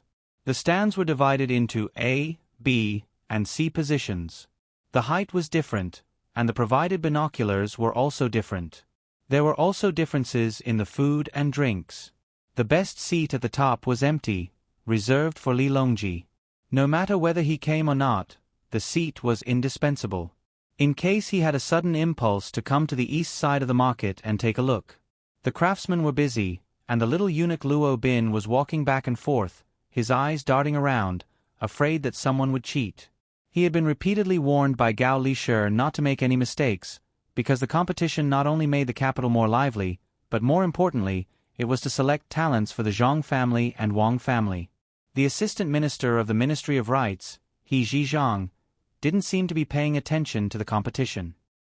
He sat in a good position in the stands, holding a binoculars and looking at the prosperity of the east side of the market. It seemed that he was preparing to write a poem. Listening to the screeching of wood and the clanking of iron, the assistant minister of the Ministry of Works, Wei Shu, also yawned in boredom. He really couldn't understand why an assistant minister like him was sent to host a competition for craftsmen. It felt like a waste of talent. Just as he closed his eyes and was about to take a nap, a group of people came to the bottom of the stage.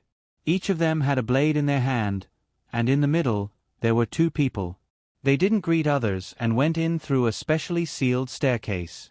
Then, he heard footsteps going all the way up to the top. Wei Shu quivered and was no longer sleepy. Just now, he felt that the people with the blades looked familiar. It was actually the Jinwu guards.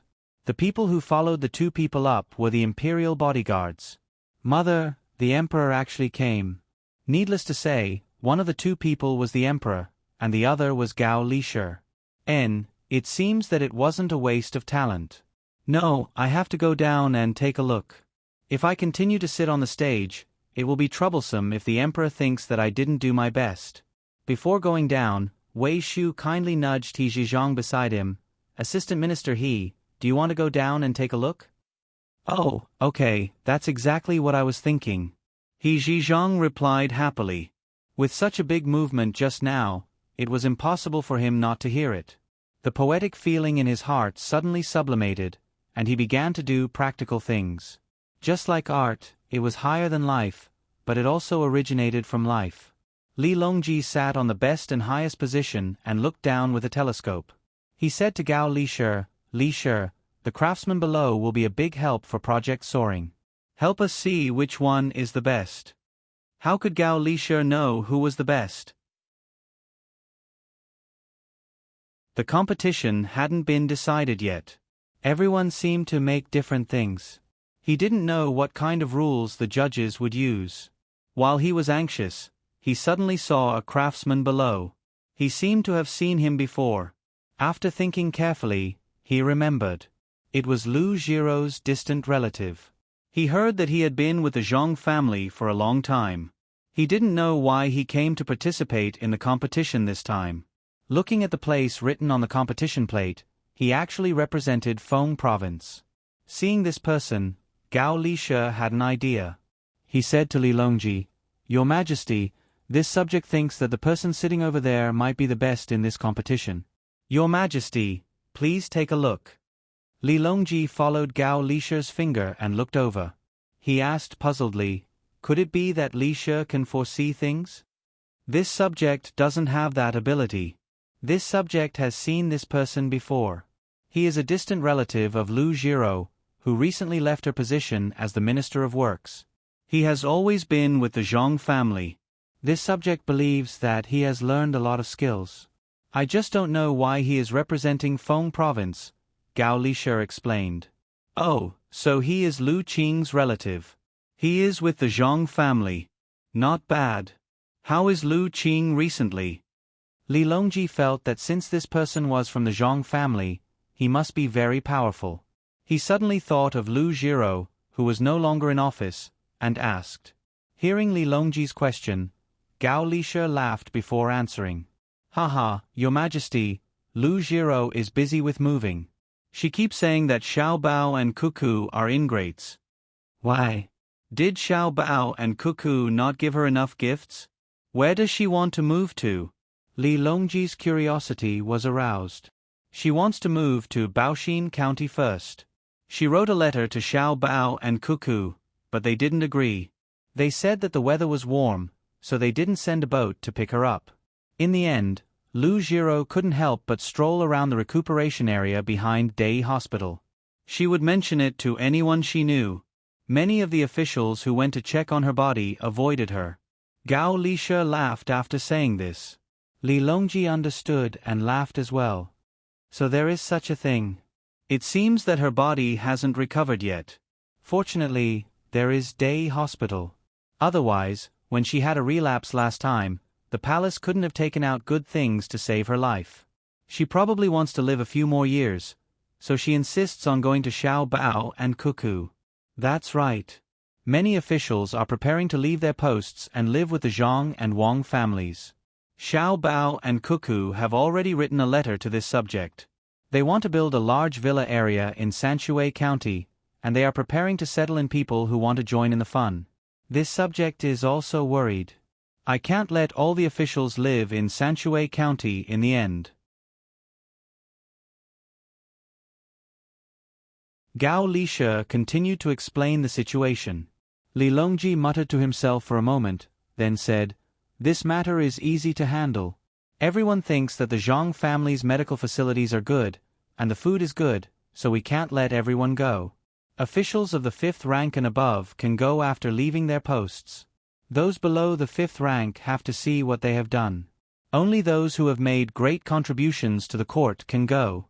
As for officials of the 5th rank and above, we also have to see how they left their posts. If they did well in their posts, we'll allow them. As for the expenses..." When it came to money, Li Longji didn't know who should pay. The entire court would pay, so he was reluctant. If he let the officials pay themselves, they might not be able to afford to live there.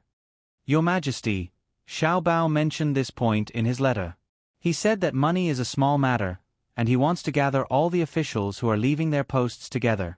In their free time, they can discuss the important matters of the country together. They are called a think tank, but they can make contributions to the people, so the Zhang and Wang families' investment will not be in vain. Money is a small matter. Only those two families can say such things. Fine, you can take a look at this matter. When Zhang Zhong returns to the capital, we'll talk about it again. Li Longji was in a good mood. He let Gao Lisha take care of it. When the time came, he would give the Zhang family and Wang family policy compensation. In any case, the money must not be taken out. While the two of them were talking, the craftsmen in the competition also finished their work one by one. The outstanding craftsmen from all over the country were indeed better than the average craftsmen. There were craftsmen who specialized in making carriages, and now they had developed a small gadget. It was divided into two parts. The first part was placed under the axle, like a small trough. The other part was placed on top of the carriage, like a tank. The tank was filled with oil, and as the wheels turned, a drop of oil would drip from the tank every once in a while. If there was too much oil, the small trough below would catch it, making it much more convenient for the driver. This small gadget was very practical, especially for people who had carriages and horses. If they traveled a little further, the driver couldn't always be busy with oiling the axle while driving the carriage. Even if the quality and speed of the bearings were very poor, this gadget was still very useful. Moreover, not everyone could afford to use bearings. There were also people who made automatic feeding devices for livestock owners. Using the change of buoyancy and gravity, the boxes containing feed and water would be moved. As long as the livestock had almost finished the water and feed, the boxes would be opened and the food inside would be taken out. The invention was good, but the people in the crowd who were feeding the livestock did not appreciate it at all. It was not easy to have livestock at home, and they all treated them like treasures. How could they use such a gadget to feed the animals instead of themselves? While feeding them, they could also talk to the animals and see if they were feeling uncomfortable. Another craftsman developed an anti-theft gadget. Under normal circumstances, thieves would enter a house at night through the window or through the door. However, not all houses had windows, so they could only enter through the door. The door had a latch, so they had to use a thin object to enter through the door and pull it open bit by bit. This anti-theft gadget was designed by connecting a rope to the back of the latch, and tying a bell to the other end of the rope. When the latch was pulled open to a certain extent, one reason was that it would be difficult for the thief to pull it open, and the other reason was that the bell would ring. This design had 6 links, and the cost of the gadget was not too high. If it was mass-produced, a set would only cost 40 copper coins, and the bell could be chosen by oneself. However, it was given a 0. The idea was good, but it was not very useful. If they really wanted to lock the door, they could just add a card to the back of the latch, or directly tie the bell to the door. Anyway, there were all kinds of strange things. The judges were sent by the Zhang family and Wang family. They were very humorous, and from time to time, the onlookers would laugh out loud. One by one, they came to let the judges evaluate their gadgets. At this time, it was Lu Feitong's turn. This time, he represented Fengzhou, which was his hometown. Because of Lu Jiro, he had not been able to enter the inner court of the Zhang family and Wang family. That was like selling oneself. Moreover, Lu Jiro was the Minister of Works before she left, so it was easy for her to leak secrets. He was not allowed to participate in the real experiment, but a lot of theories were taught to him. He could use the materials to complete his ideas, and if he wanted to ask for help, he could also ask for help. As soon as he came to the front, one of the judges said to him, "Feitong, why did you come here? Wouldn't it be better to stay at home? Young master and young lady have a new plan, and this time they can let you participate. Since you came here to compete, then we will be stricter with you than the others. After all, you have learned so many theories, and you are not at the same level as others. As long as someone has the same score as you will lose and your ranking will be delayed." When this person spoke, he did not hide it at all, and his voice was also heard. When the onlookers heard, they felt that it was unfair. How could the craftsmen of the Zhang family and Wang family participate in the competition? If they could perform, then what about others? The craftsmen who participated in the competition were also disappointed. The judges were from the Zhang family and Wang family. Who would believe that they would say that there would definitely be people who cheated? Unexpectedly, the first person to object was Lu Feitong. This is a craftsman competition, not a level competition. Should we deliberately suppress people just because they have learned more? I don't agree. If it is a battle on the battlefield, should we not allow one side to use better weapons just because they are better trained? When the judges heard this, they also felt that this was not right.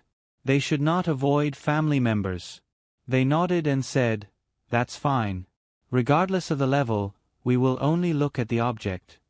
Only then did Lu Feitong take out his item amidst the noisy discussion. It was a small box with 7 rows of numbers that could be moved up and down. He asked someone to find a carriage and connect one end of the box to the wheels of the carriage. As the carriage moved forward, the support of the wheels would constantly hit a small piece of the box. Every time the second piece was hit, the last row of numbers on the box would change. When the last row returned to 0, the second to last number would jump forward and become 1, and so on. It was a very interesting object. The onlookers had never seen it before and did not know what it was used for. The content of the discussion changed from whether it was fair or not to what this object could be used for. Lu Feitong listened to the onlookers' questions and felt very proud. Wei Wei raised his head and puffed out his chest. He did not explain what his object was used for. He did not even tell the judges. This attracted the attention of Li Longji, who was on the viewing platform. He asked Gao Lishir, "Do you know what that object is?" This subject does not know. Why don't we order him to tell us? Gao Lishir was not a deity, so how could he know what this object was used for? However, he did not like Lu Feitong. "Just tell us quickly." There was no need to make people guess. There is no need. It seems that he is not convinced by the Zhang family's craftsmen. Li Longji waved his hand to stop him. The judges were still waiting for Lu Feitong to speak so that they could evaluate the object according to the normal procedures. However, when they saw that Lu Feitong did not speak, their expressions turned ugly. They signaled to each other and gave a score of 6. The previous person who made an alarm clock with the weight of the hourglass gave it 8. 5 points. However, this object was actually given a score of 6. When Lu Feitong saw the score, he was stunned. He then said unhappily, "You are deliberately suppressing me. Why is my object given a score of 6? Do you know what it is used for?" When the onlookers saw this, they felt that there was going to be a commotion. The craftsmen of the Zhang family and Wang family actually did not get a high score. Could it be that they were worried about each other? Or was it really because their object was not as good as others? The craftsman also felt hope. As long as this person did not get 10 points, others would have a chance to get first place.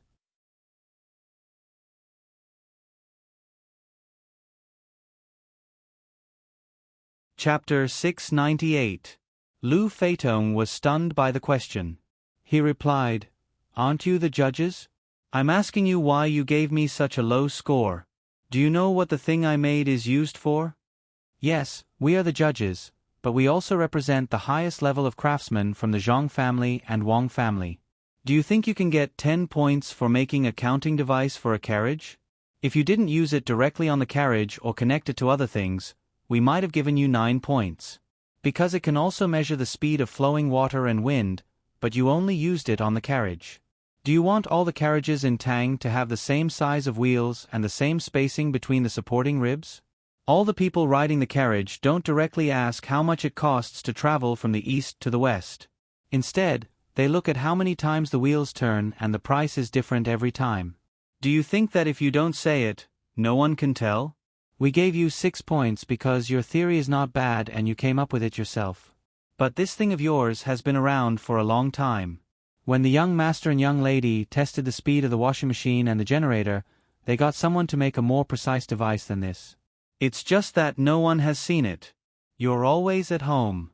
Didn't you notice that young lady Xiaobei always carries a box and jumps around? Sometimes, she even shakes the box vigorously. That's called a pedometer. You're not one of the craftsmen from the Zhang family and Wang family. Otherwise, we'll give you 0 points. When did the Zhang family and Wang family become so arrogant in their research? The judge said to Lu Feitong in exasperation. Lu Feitong had just raised his head and puffed out his chest. His words were getting louder and louder. He really didn't expect that the design that he thought would amaze the world with a single brilliant feat was not only seen through by others, but it had been around for a long time. He was criticized as worthless. Go down. Remember, you can't be arrogant on the path of scientific research. You have to be cautious, cautious, and cautious. Next. The judge advised Lu Feitong again and looked at another person who was about to come over. Lu Feitong didn't say anything. He lowered his head and stood to the side. The other craftsmen also lowered their heads. They didn't know what it was just now, but the craftsmen from the Zhang family and Wang family knew more about it. Looking at their temperament, it was indeed different. He Zhizhang also heard it. He sighed and said, "No wonder the Zhang family and the Wang family make the best things. This kind of attitude is not something an ordinary person can have. Just like learning, one has to be cautious and cautious. One can't be arrogant."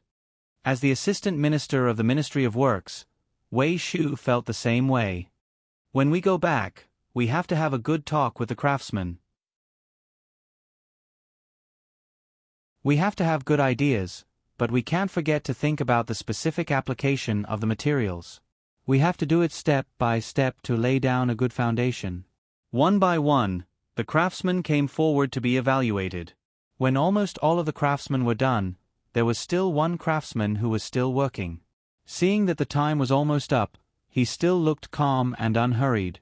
The 2 apprentices beside him also didn't show the slightest bit of anxiety. The 3 craftsmen made wooden birds with wings one by one. After a while, they threw them out. After throwing them out, if they were not satisfied, they would either fix them or remake them. Just when there was still a few minutes left and everyone was anxious for them, the craftsman finally put down his tools in satisfaction and took out the last bird he made. Although it was a bird, it didn't look like a bird. The 2 wings looked flat at first, but if one looked closely, they would find that there was a slight curve in the shape of a weiwei. The body was straight, and there was no hair on the tail. It was also a small wing, and there was a piece of wood on it. At the very front, there was an object made of 2 pieces of wood connected to the body by a wooden shaft. There were also 2 cow tendons. When the craftsmen from the Zhang family and Wang family saw this, they immediately stood up from their chairs and looked at each other nervously. Their eyes were full of suspicion, as if they were questioning, "Did you pass on the technology?" This thing had just been made by the young master and young lady, and it had only been flown by Xiaobei and the others in the inner courtyard. How did an outsider learn it? This craftsman didn't know. He thought that the judges were waiting anxiously and wanted to quickly look at the thing he made before going to eat. He straightened his clothes and walked while spinning the thing in his hand and winding it. When he got close to the judging table, he held the thing in his hand and closed the buckle. He said to the judging craftsmen from the Zhang family and Wang family, "This thing I made is called the burning firebird. As long as the tendons are twisted, when the buckle is loosened, it will fly out. The thing in front will rotate, and it will fly further and faster with the burning firebird. Even if there is wind, as long as the wind is not too strong, the deviation will be small. Moreover, if the wind comes from the front, it can make the burning firebird fly a little higher. When the thing in front rotates for a long time, or when the small thing in the back rotates for a long time, the phosphorus placed inside will burn. The burning firebird can carry fireworks. As long as you make thousands of burning firebirds and find a good wind direction, you can send the burning firebird to the enemy camp, either burning the tents or the provisions." "What's your name?" the judge who spoke to Lu Feitong just now asked. "Zhang Tianyu. I represent Su province in the competition." The craftsman holding the work in his hand respectfully answered. "How did you think of the thing in front that can rotate?" The judge asked again. "Bamboo dragonfly. I found that the bamboo dragonfly can fly because it rotates upwards. I first wanted to make a burning firebird that could fly upwards, but after making a few, I found that the strength of the ox tendon couldn't lift the burning firebird at all. Even if it was lighter, it would fall down immediately. Then I thought of the paper duck. When the wind blows, as long as there is a connecting line, the paper duck can fly continuously in the sky. I thought of a way to make the burning firebird like the paper duck when the wind blows, flying higher and higher. In the end, the burning firebird was too heavy, so I could only add something like a bamboo dragonfly in front. Although it can't fly continuously in the sky, it can fly very far. It's a very good thing to use in battle. It's also not troublesome to make. Any carpenter can learn after looking at it a few times. After making a lot of them, even if a few fly off the mark, there's no need to be afraid." Zhang Tianyu explained his thoughts when making the burning firebird. He looked at the judges, hoping to give a high score. At this time, the judges didn't say anything. They looked at each other, and one of them left. After a while, he came back with a big box in his hand. Under everyone's gaze, he opened the box and took out the items one by one. The other judge helped to assemble the burning firebird. There were also 2 pieces in front that were connected to a shaft. They were made of ox tendon of better quality. The most important thing was that this thing was bigger. It was 4 feet long, and its wings were 6 feet wide. After assembling the burning firebird and placing it on the ground, the judges looked at Zhang Tianyu. Zhang Tianyu was dumbfounded. He had worked so hard to figure out this thing, but he didn't expect that other people already had it. He still had to give a 0. The surrounding people also felt sorry for Zhang Tianyu. At the same time, they were also a little dissatisfied with the Zhang family and Wang family. Since they were so powerful and could do anything, why did they still need to find craftsmen? Zhang Tianyu, right? Full marks.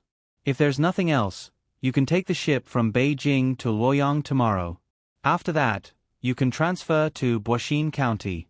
Little Master and Little Miss will happily wait for your arrival." The leading judge nodded at Zhang Tianyu and said, "What? Full marks? But didn't you guys already make it?" Zhang Tianyu asked in disbelief. His 2 disciples also didn't have the calm expression from before. "What we made is what we made, and what you made is yours. What we care about is not the quality of the thing you made, but the thought process when making this thing." Craftsmanship can be practiced, but not everyone has the thought process when making this thing.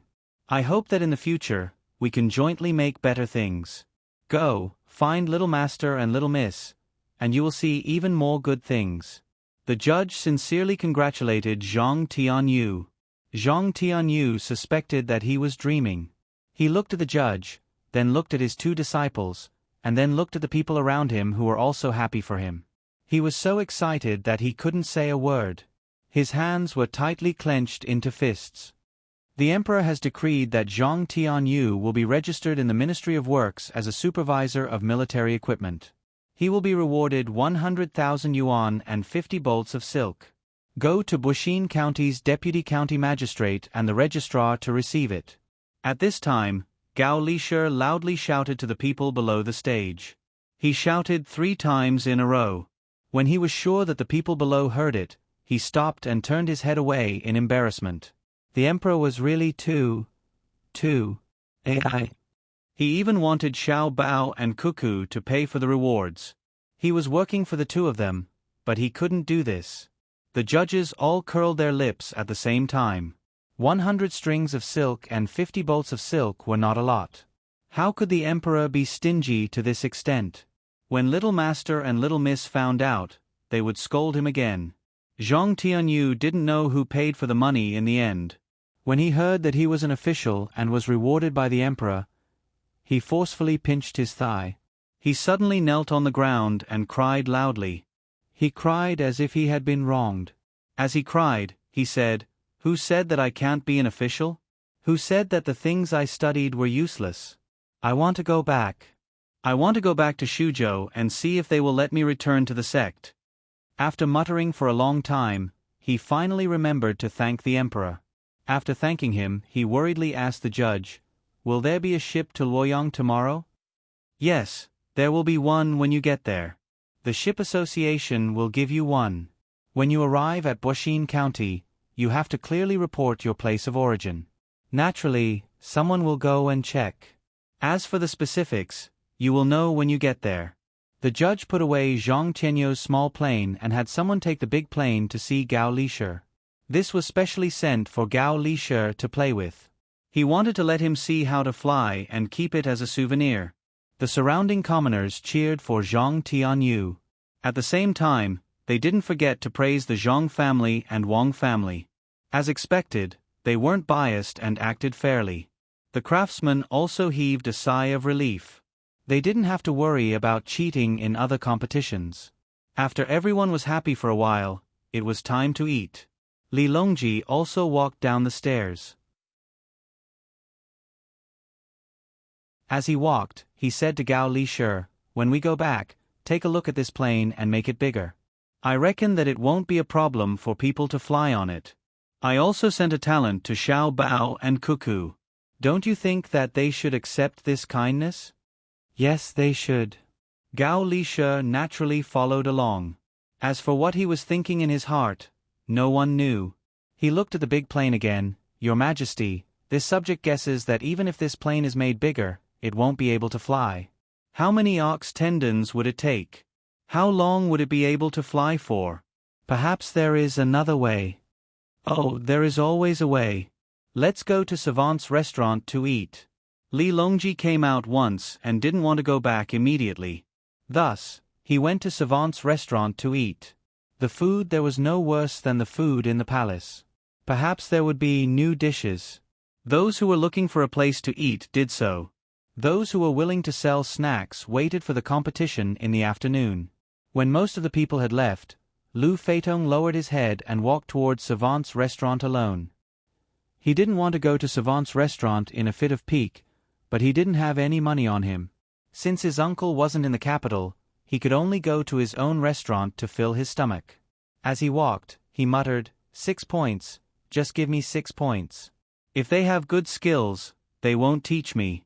They even said that I'm part of the Zhang family and Wang family. They must be doing this on purpose. Sigh. I didn't expect that the Zhang family and Wang family would actually oppress their own people. What a pity, what a pity. Just as Lu Feitong was muttering to himself, a person beside him, who seemed to be going the same way as him, also sighed and spoke up for him. Lu Feitong heard the voice and turned his head. He didn't know who it was.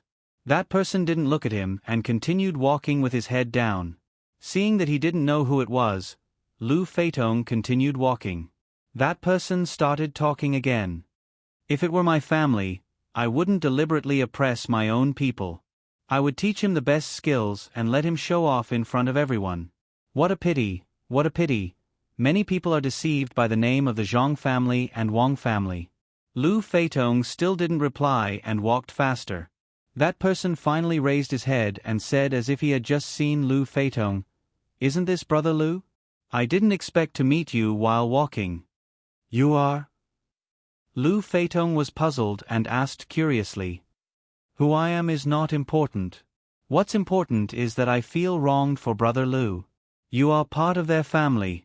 Why would they deliberately give you 6 points just to put on a show for others? That's too much of a bully. Too much of a bully. Brother Lu, don't take it to heart.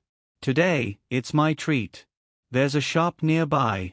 The duck there is not bad. It's roasted and cut into pieces. There's some skin, some fat, and some lean. Put some sauce on it and eat it. That taste. TSK, TSK. Let's go and eat it. It's my treat. As the person spoke, he pulled Lu Feitong. Isn't it just roast duck? I'm not going. I'm going back to Savant's restaurant. There's also wine and food there. Why don't I treat you? Lu Feitong didn't plan to go with others. This person had a helpless expression and said, You still want to go back to Savant's restaurant? Do you want everyone to laugh at you? The waiters there must know about what happened today. Tell me, what will they think of you? Then I have to eat roast duck? Fine, I'm not going back to Savant's restaurant. I'm going to eat roast duck. Lu Feitong suddenly changed his mind and followed this person to the nearby roast duck shop.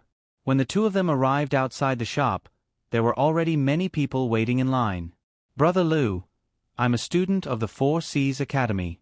My surname is Jiang. My name is Jiang Yang. I just arrived yesterday and ate at this big mountain roast duck shop once. The taste was extraordinary.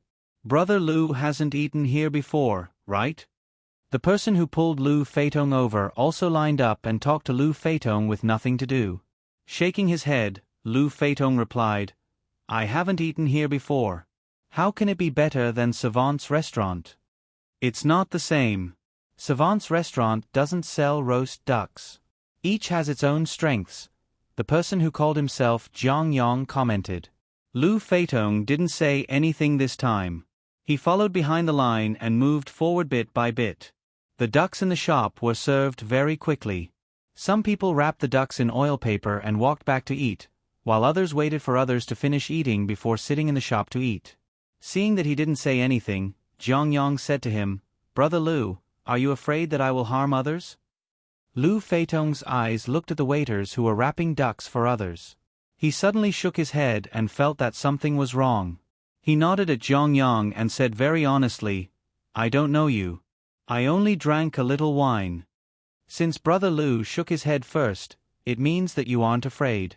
Are you worried that the Zhang family and Wang family will find you and think that you are casually interacting with outsiders and leaking secrets? To be honest, I don't think that Brother Lu can learn real skills. Even if they are leaked, it won't be a big deal. Jiang Yang observed very carefully. When he saw Lu Feitong shake his head first, he thought that he was not worried about interacting with strangers. As he spoke, he stared into Lu Feitong's eyes and revealed an expression that said that he didn't believe that Lu Feitong could learn real skills. Who said that? I learned. Yes, I didn't learn real skills. Lu Feitong was about to refute angrily when he suddenly lowered his head and admitted it. Jiang Yang rolled his eyes and said with a smile, as expected, I was right. Actually, with Brother Lu's ability, even if you are not in the Zhang family and Wang family, it won't be a big deal. Maybe you will become even more powerful in the future. Let's not talk about it anymore. Let's eat. There are more than 10 people in front of us. When he said that he wouldn't talk about it, Lu Feitong really stopped talking. After waiting in line for a while, it was finally their turn. After asking around, they found that there were no seats on the first floor, but there were seats on the second floor, but the price was expensive. Jiang Yang didn't seem to care about money. He pulled Lu Feitong upstairs. As they walked, the rooms on the side were all taken. Finally, they came to a room with the best location. The waiter flipped the sign that said, occupied, and changed it to empty. He then brought the two of them in and flipped the sign back to occupied. Jiang Yang looked at the waiter in puzzlement. In the end, he smiled and asked, How much do you want? Sir, you can decide. The waiter seemed to have been seen through. He blinked his eyes like a mouse. He took out a small string of coins, which should be 100 copper coins, and threw it to the waiter. Then, Jiang Yang said to the waiter, "Bring up the best wine and duck signature dish." The waiter left happily. Jiang Yang invited Lu Feitong to sit in front of him and opened the window to look downstairs. He said, "It's better to be high up. It's bright and spacious. What do you think, Brother Lu?" Ran, I said that you'd treat me. I didn't bring any money. If you don't have money, why don't we go to Savant's restaurant? I don't need to spend money there.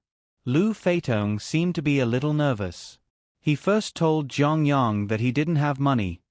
"Brother Lu, with your skills, do you really lack money? They don't have a single copper coin on them. They shouldn't do this." "I'm not lying to Brother Lu. If Brother Lu wanted to go to another place, there would be many people waiting on you. How could you be like this? What a pity, what a pity. If you, just leave it here. You don't have to come back if you don't tell me." As they were talking, the waiter came in with food. A few cold dishes made with duck and warm wine were placed on the table. The waiter turned around and left. "Brother Lu, try the wine here. It's different from the wine between the clouds and the water. It has a different taste. Try the duck head." Jiang Yang began to pour wine and pick up food for him. Lu Feitong couldn't do it either. He ate and nodded. When the waiter served him wine, he drank it. When the waiter served him food, he ate it. Jiang Yang looked down from time to time and kept toasting him. However, he was a little absent-minded when he ate. As he ate, Lu Feitong's eyes started to blur. He looked at the people coming and going below in a daze. He also started to talk to Jiang Yang. "It's all my uncle's fault. If it weren't for him, I wouldn't have been able to enter the Zhang family. He said that he wanted me to learn some useful skills, so I went. In the end, they didn't teach me any skills. They just made me memorize the books they wrote. I memorized them, but I didn't know what they meant. When my uncle asked me, I memorized a part of the book for him. He was very happy. In fact, he didn't know that the Zhang family never really taught me anything. Let me count. How many books did I learn? 5. No, it should be 6 books. If not, it should be 7 books. I can only know how many books I memorized from the beginning.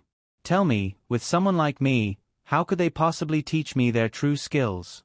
I heard that they had 10 books, but they wouldn't tell me the other 3 books no matter what, insisting that I learn the first 7 books. I don't believe their lies. What do you mean by learning the first 5 books? The other craftsmen of the great Tang can't compare to you. Look at me, I've already learned the first 7 books, but didn't I get 6 points?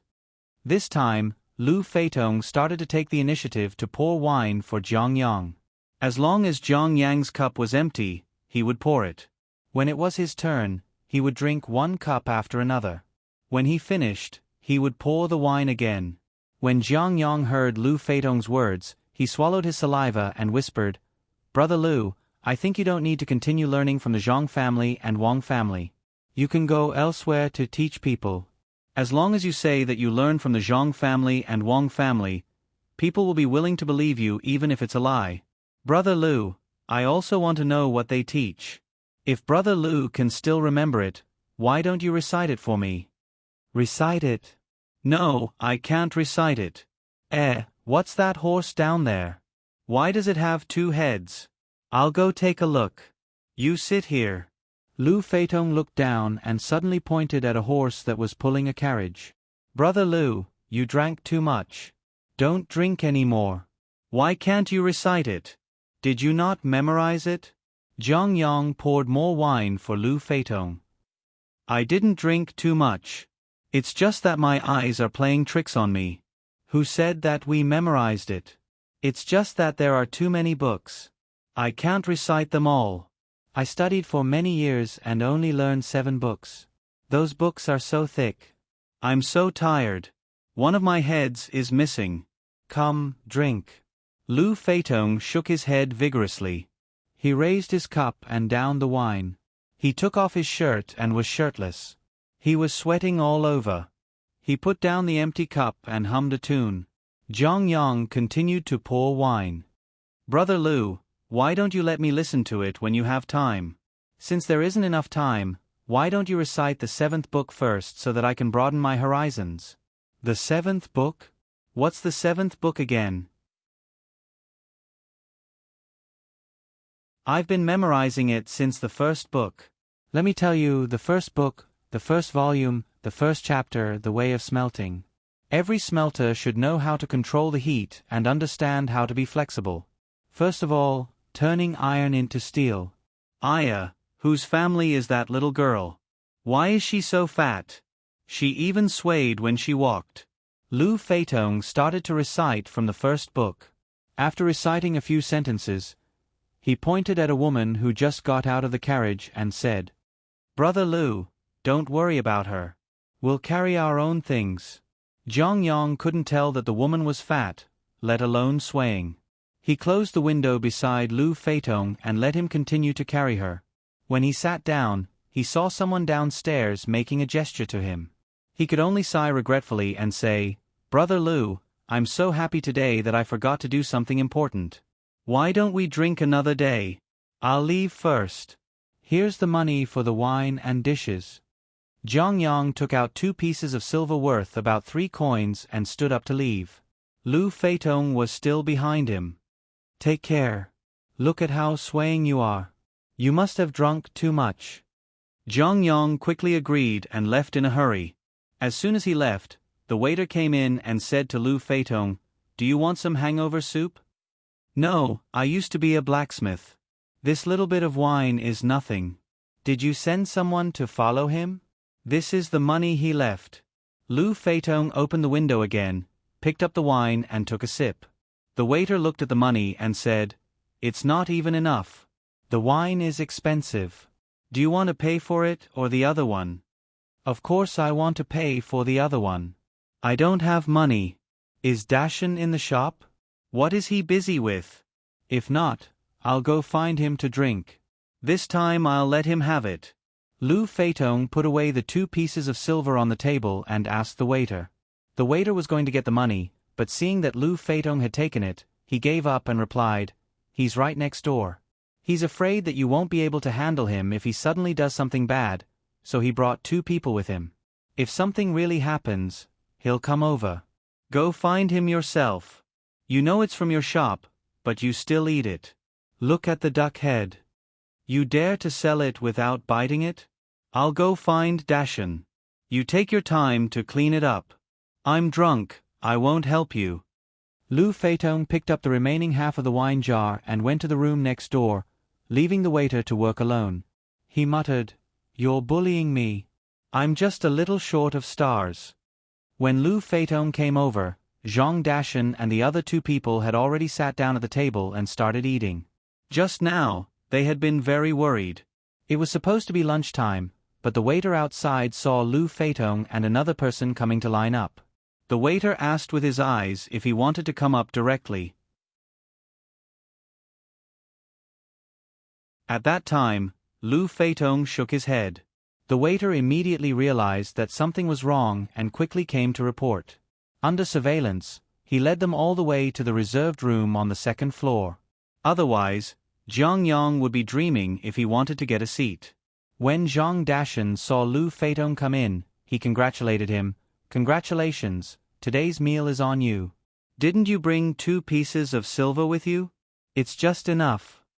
No, I'll keep it. I have to bring some money with me. This time, he happened to choose your shop. If he changes places, what should I do? I think this person has big plans. Don't lose him. Lu Feitong touched the place where he kept the silver. How can that be? We've infiltrated most of the people in the capital. Even if we don't own the shop, we should have our people in the shop. It's just a spy battle. The young master and the young lady have already arranged it. In the capital, except for the palace, who else can escape? Zhang Dashan took half a jar of wine and put it on the table. He usually couldn't bear to drink this wine. Of course, it was different from the wine sold at Savant's restaurant. The craftsmanship was also different. Savant's restaurant, and between the clouds and the water sold sauce-flavored and distilled spirits and fruit wines. This was the full-flavored type. He came to sell roast duck to avoid suspicion. The young master had specially prepared a recipe for him. Half a jar was not a small amount, and he could drink as much as he could. He poured a bowl for himself and took 2 big gulps. Zhang Dashan said to Lu Feitong, "When you go back, you can participate in other design and production projects. Congratulations on passing the organization's test. Drink your wine. Even if this didn't happen, I would still participate when I go back. My uncle is no longer an official in the Ministry of Works, so naturally, there is one less layer of concern. Do you still need me to continue to interact with the other party? And teach them the contents of the 7 books? Lu Feitong laughed. There were no 7 books. There were only 2. One was called Physics, and the other was called Chemistry. As for the other derived books, he had to do his own research. He could only ask others when he didn't understand them. After drinking the rest of the wine in the bowl, Zhang Dashan exhaled comfortably and said, "There is no need. Someone will take over the rest. We don't need to use too many tricks to deal with them. It's just the 4 C's Academy. When we first established this academy, we thought that this day would come. Give me a bowl of noodle soup. I still have to continue participating in the competition in the afternoon. I can't go hungry. The chef can't handle it, so he ordered a bowl from our other shop." "Oh, I'm hungry." Lu Feitong suddenly felt sorry for Zhang Yang. He wanted to drive a wedge between the Zhang family and the Wang family. Only he could think of such a thing.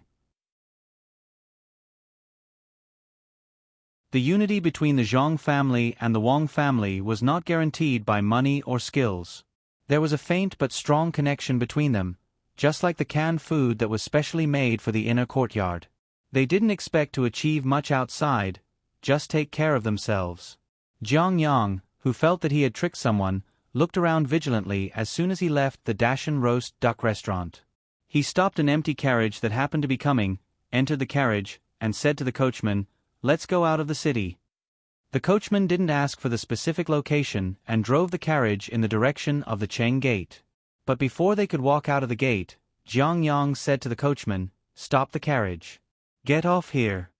After getting out of the carriage, Jiang Yang threw 3 copper coins to the coachman and slipped into an alley. He went straight through it to another road, stopped another carriage, and ordered, "Go to the west gate." After more than 2 hours, Jiang Yang finally arrived at a field outside the south gate. He had changed his clothes. He didn't look like a scholar, a farmer, or a businessman. In any case, he just gave people the feeling that he was a little awkward. There were few pedestrians on the road. Occasionally, a few would pass by, but they just glanced at him casually and didn't pay attention to him anymore. If it weren't for the peddler behind him, who was carrying a pole and hawking all the way, it would be even quieter. Finally, the peddler was stopped by others. Jiang Yang seemed to have no purpose. He walked alone to a small river beside the field. There was a man wearing a bamboo hat fishing by the river. Jiang Yang came to the side and looked at the fish in the basket. He said casually, "It's not easy to catch. How long have you been fishing? You've only caught 3 fish, and they're so small." "That depends on what kind of fish they are. Ordinary fish are worthless even if they're big. Although the fish in the basket are small, they're very good. You should be satisfied with 3. Didn't you bring a fishing rod? Why don't I lend you one?" the fisherman said to Jiang Yang without turning his head. Jiang Yang took out a ball of string and a few hooks from his bosom. He broke off a branch from a nearby tree and casually tied it to a float before throwing it into the water. After a while, he saw the float move. He lifted the branch and caught a small fish. Only then did he say, "Brother Li, you've been waiting for a long time." He said, "I was about to catch a big fish, but someone asked me because he didn't know how to fish. So I can only keep the big fish for now. I wonder where the fish are not easy to catch? Where else? Of course it's the fish in the Senongsi temple. There are only farms and the fish are abandoned. The people below don't know why the radishes by the pond are planted there. They're obviously not good, but they don't sell them. The fisherman pulled back the hook and put the bait again. He then said to Zhang Yong, "Not selling? Is the price too low? Those radishes are not good radishes. Is 1 kilogram of radish seeds cheap for 10 coins? One small radish is worth 3 coins, isn't it?" Zhang Yong didn't believe that someone wouldn't be tempted by such a price. He stopped and asked. The fisherman put the hook in again. "It's not about the money. It's that no one is selling them. The people in the Senongsi temple don't know anything. They only said that all the radish seeds and radishes are under the charge of the Shaoqing. They haven't contacted the Shaoqing Jiangtsen yet. Why is that? If it doesn't work, I'll go and take a look. I don't believe that I can't catch any fish." Zhang Yong couldn't figure it out. Logically speaking, the people in the capital should have done this long ago. A radish was not worth much. Why did it take so much effort? That's not necessary.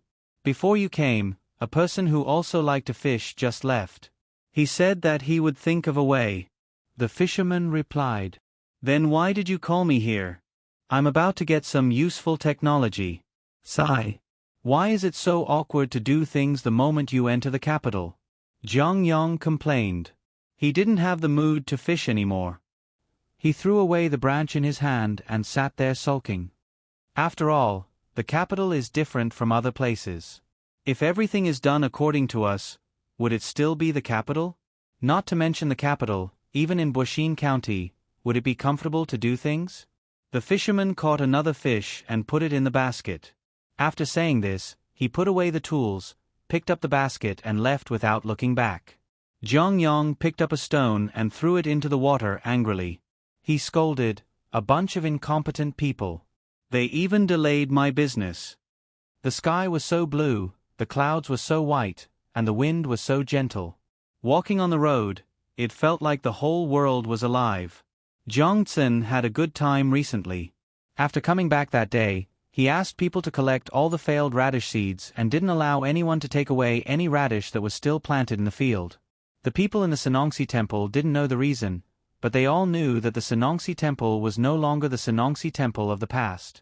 The person who could really make decisions was not the Shaoqing, nor was it the people of the various departments. Even the people of the Ministry of Revenue couldn't do anything. If they wanted to do something, they had to get the consent of others first. This others was Zhang Zhong. After all the things were sent by him.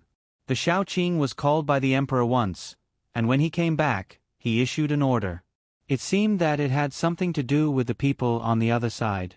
If they didn't want to touch the radish, they wouldn't touch it. Anyway, the radish was not a good thing. The people in the Senongsi temple thought so, but who knew that in the past few days, some people came to them one after another and offered them a very high price. If Jiangtsen hadn't issued an order, they could have sold the radish to themselves or to the Senongsi temple to make more money and reduce the loss. But now that there was an order, they couldn't touch the radish. Even if the price had been raised to 10 copper coins per caddy, they couldn't touch the radish for 3 copper coins. Otherwise, it was very likely that they would be caught for secretly selling something. When that time came, it would be difficult to deal with the emperor. It was precisely because he saw that his subordinates were so obedient that Jiangtsen's mood was very good. He had already heard of the price that others offered, but it was still too little compared to the price that he wanted to sell the radish for, and the price that the Zhang family and Wang family wanted to sell it for. How could the seeds be sold by caddy? It had to be sold by the grain. As for the radish, the price that was offered was really too low. Others didn't know, but he knew very well that this was a good thing to use as ginseng. Ginseng, not to mention 100-year-old ginseng, how much would an ordinary 6- or 7-year-old ginseng cost? Pharmacies sold it in slices, and one slice cost several copper coins. Although it was impossible for this radish to become ginseng, it was Xiao Bao's great ability that made people believe him. He reckoned that the people who came to buy radishes and seeds from his subordinates this time were people from the Four Seas Academy. To be precise, they were Japanese. He definitely couldn't sell them. He would only sell them when the price was set by Xiao Bao, or when it was higher. Thinking like this, Jiang Tsun prepared to go to the East Market to watch the craftsman competition in the afternoon. It was very interesting. He had watched it in the morning and saw that the people from the Zhang family and Wang family did things fairly. He also saw a lucky person being recruited by the Zhang family and Wang family before all the competitions were completed. There were also all kinds of strange things.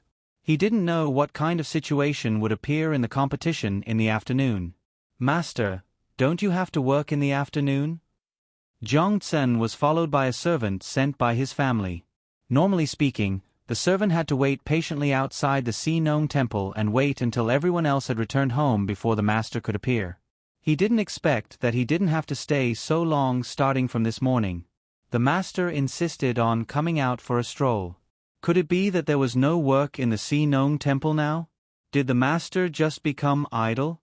With such doubts, and also afraid that the master wouldn't work, Jiang Tsen's servant asked Jiang Tsen, "What do you know?" "I am working right now. If I do well, the Sea Nong Temple won't lack money for the next 10 years. At least 5 years. The main thing is to see what kind of new experiments there are." Jiang Tsen really wasn't in a hurry now. For the sake of the big money in the future, he would first stop working. You're tuning in to the Narrate and Escape YouTube channel. Don't forget to subscribe and join us on this journey to catch the most captivating stories.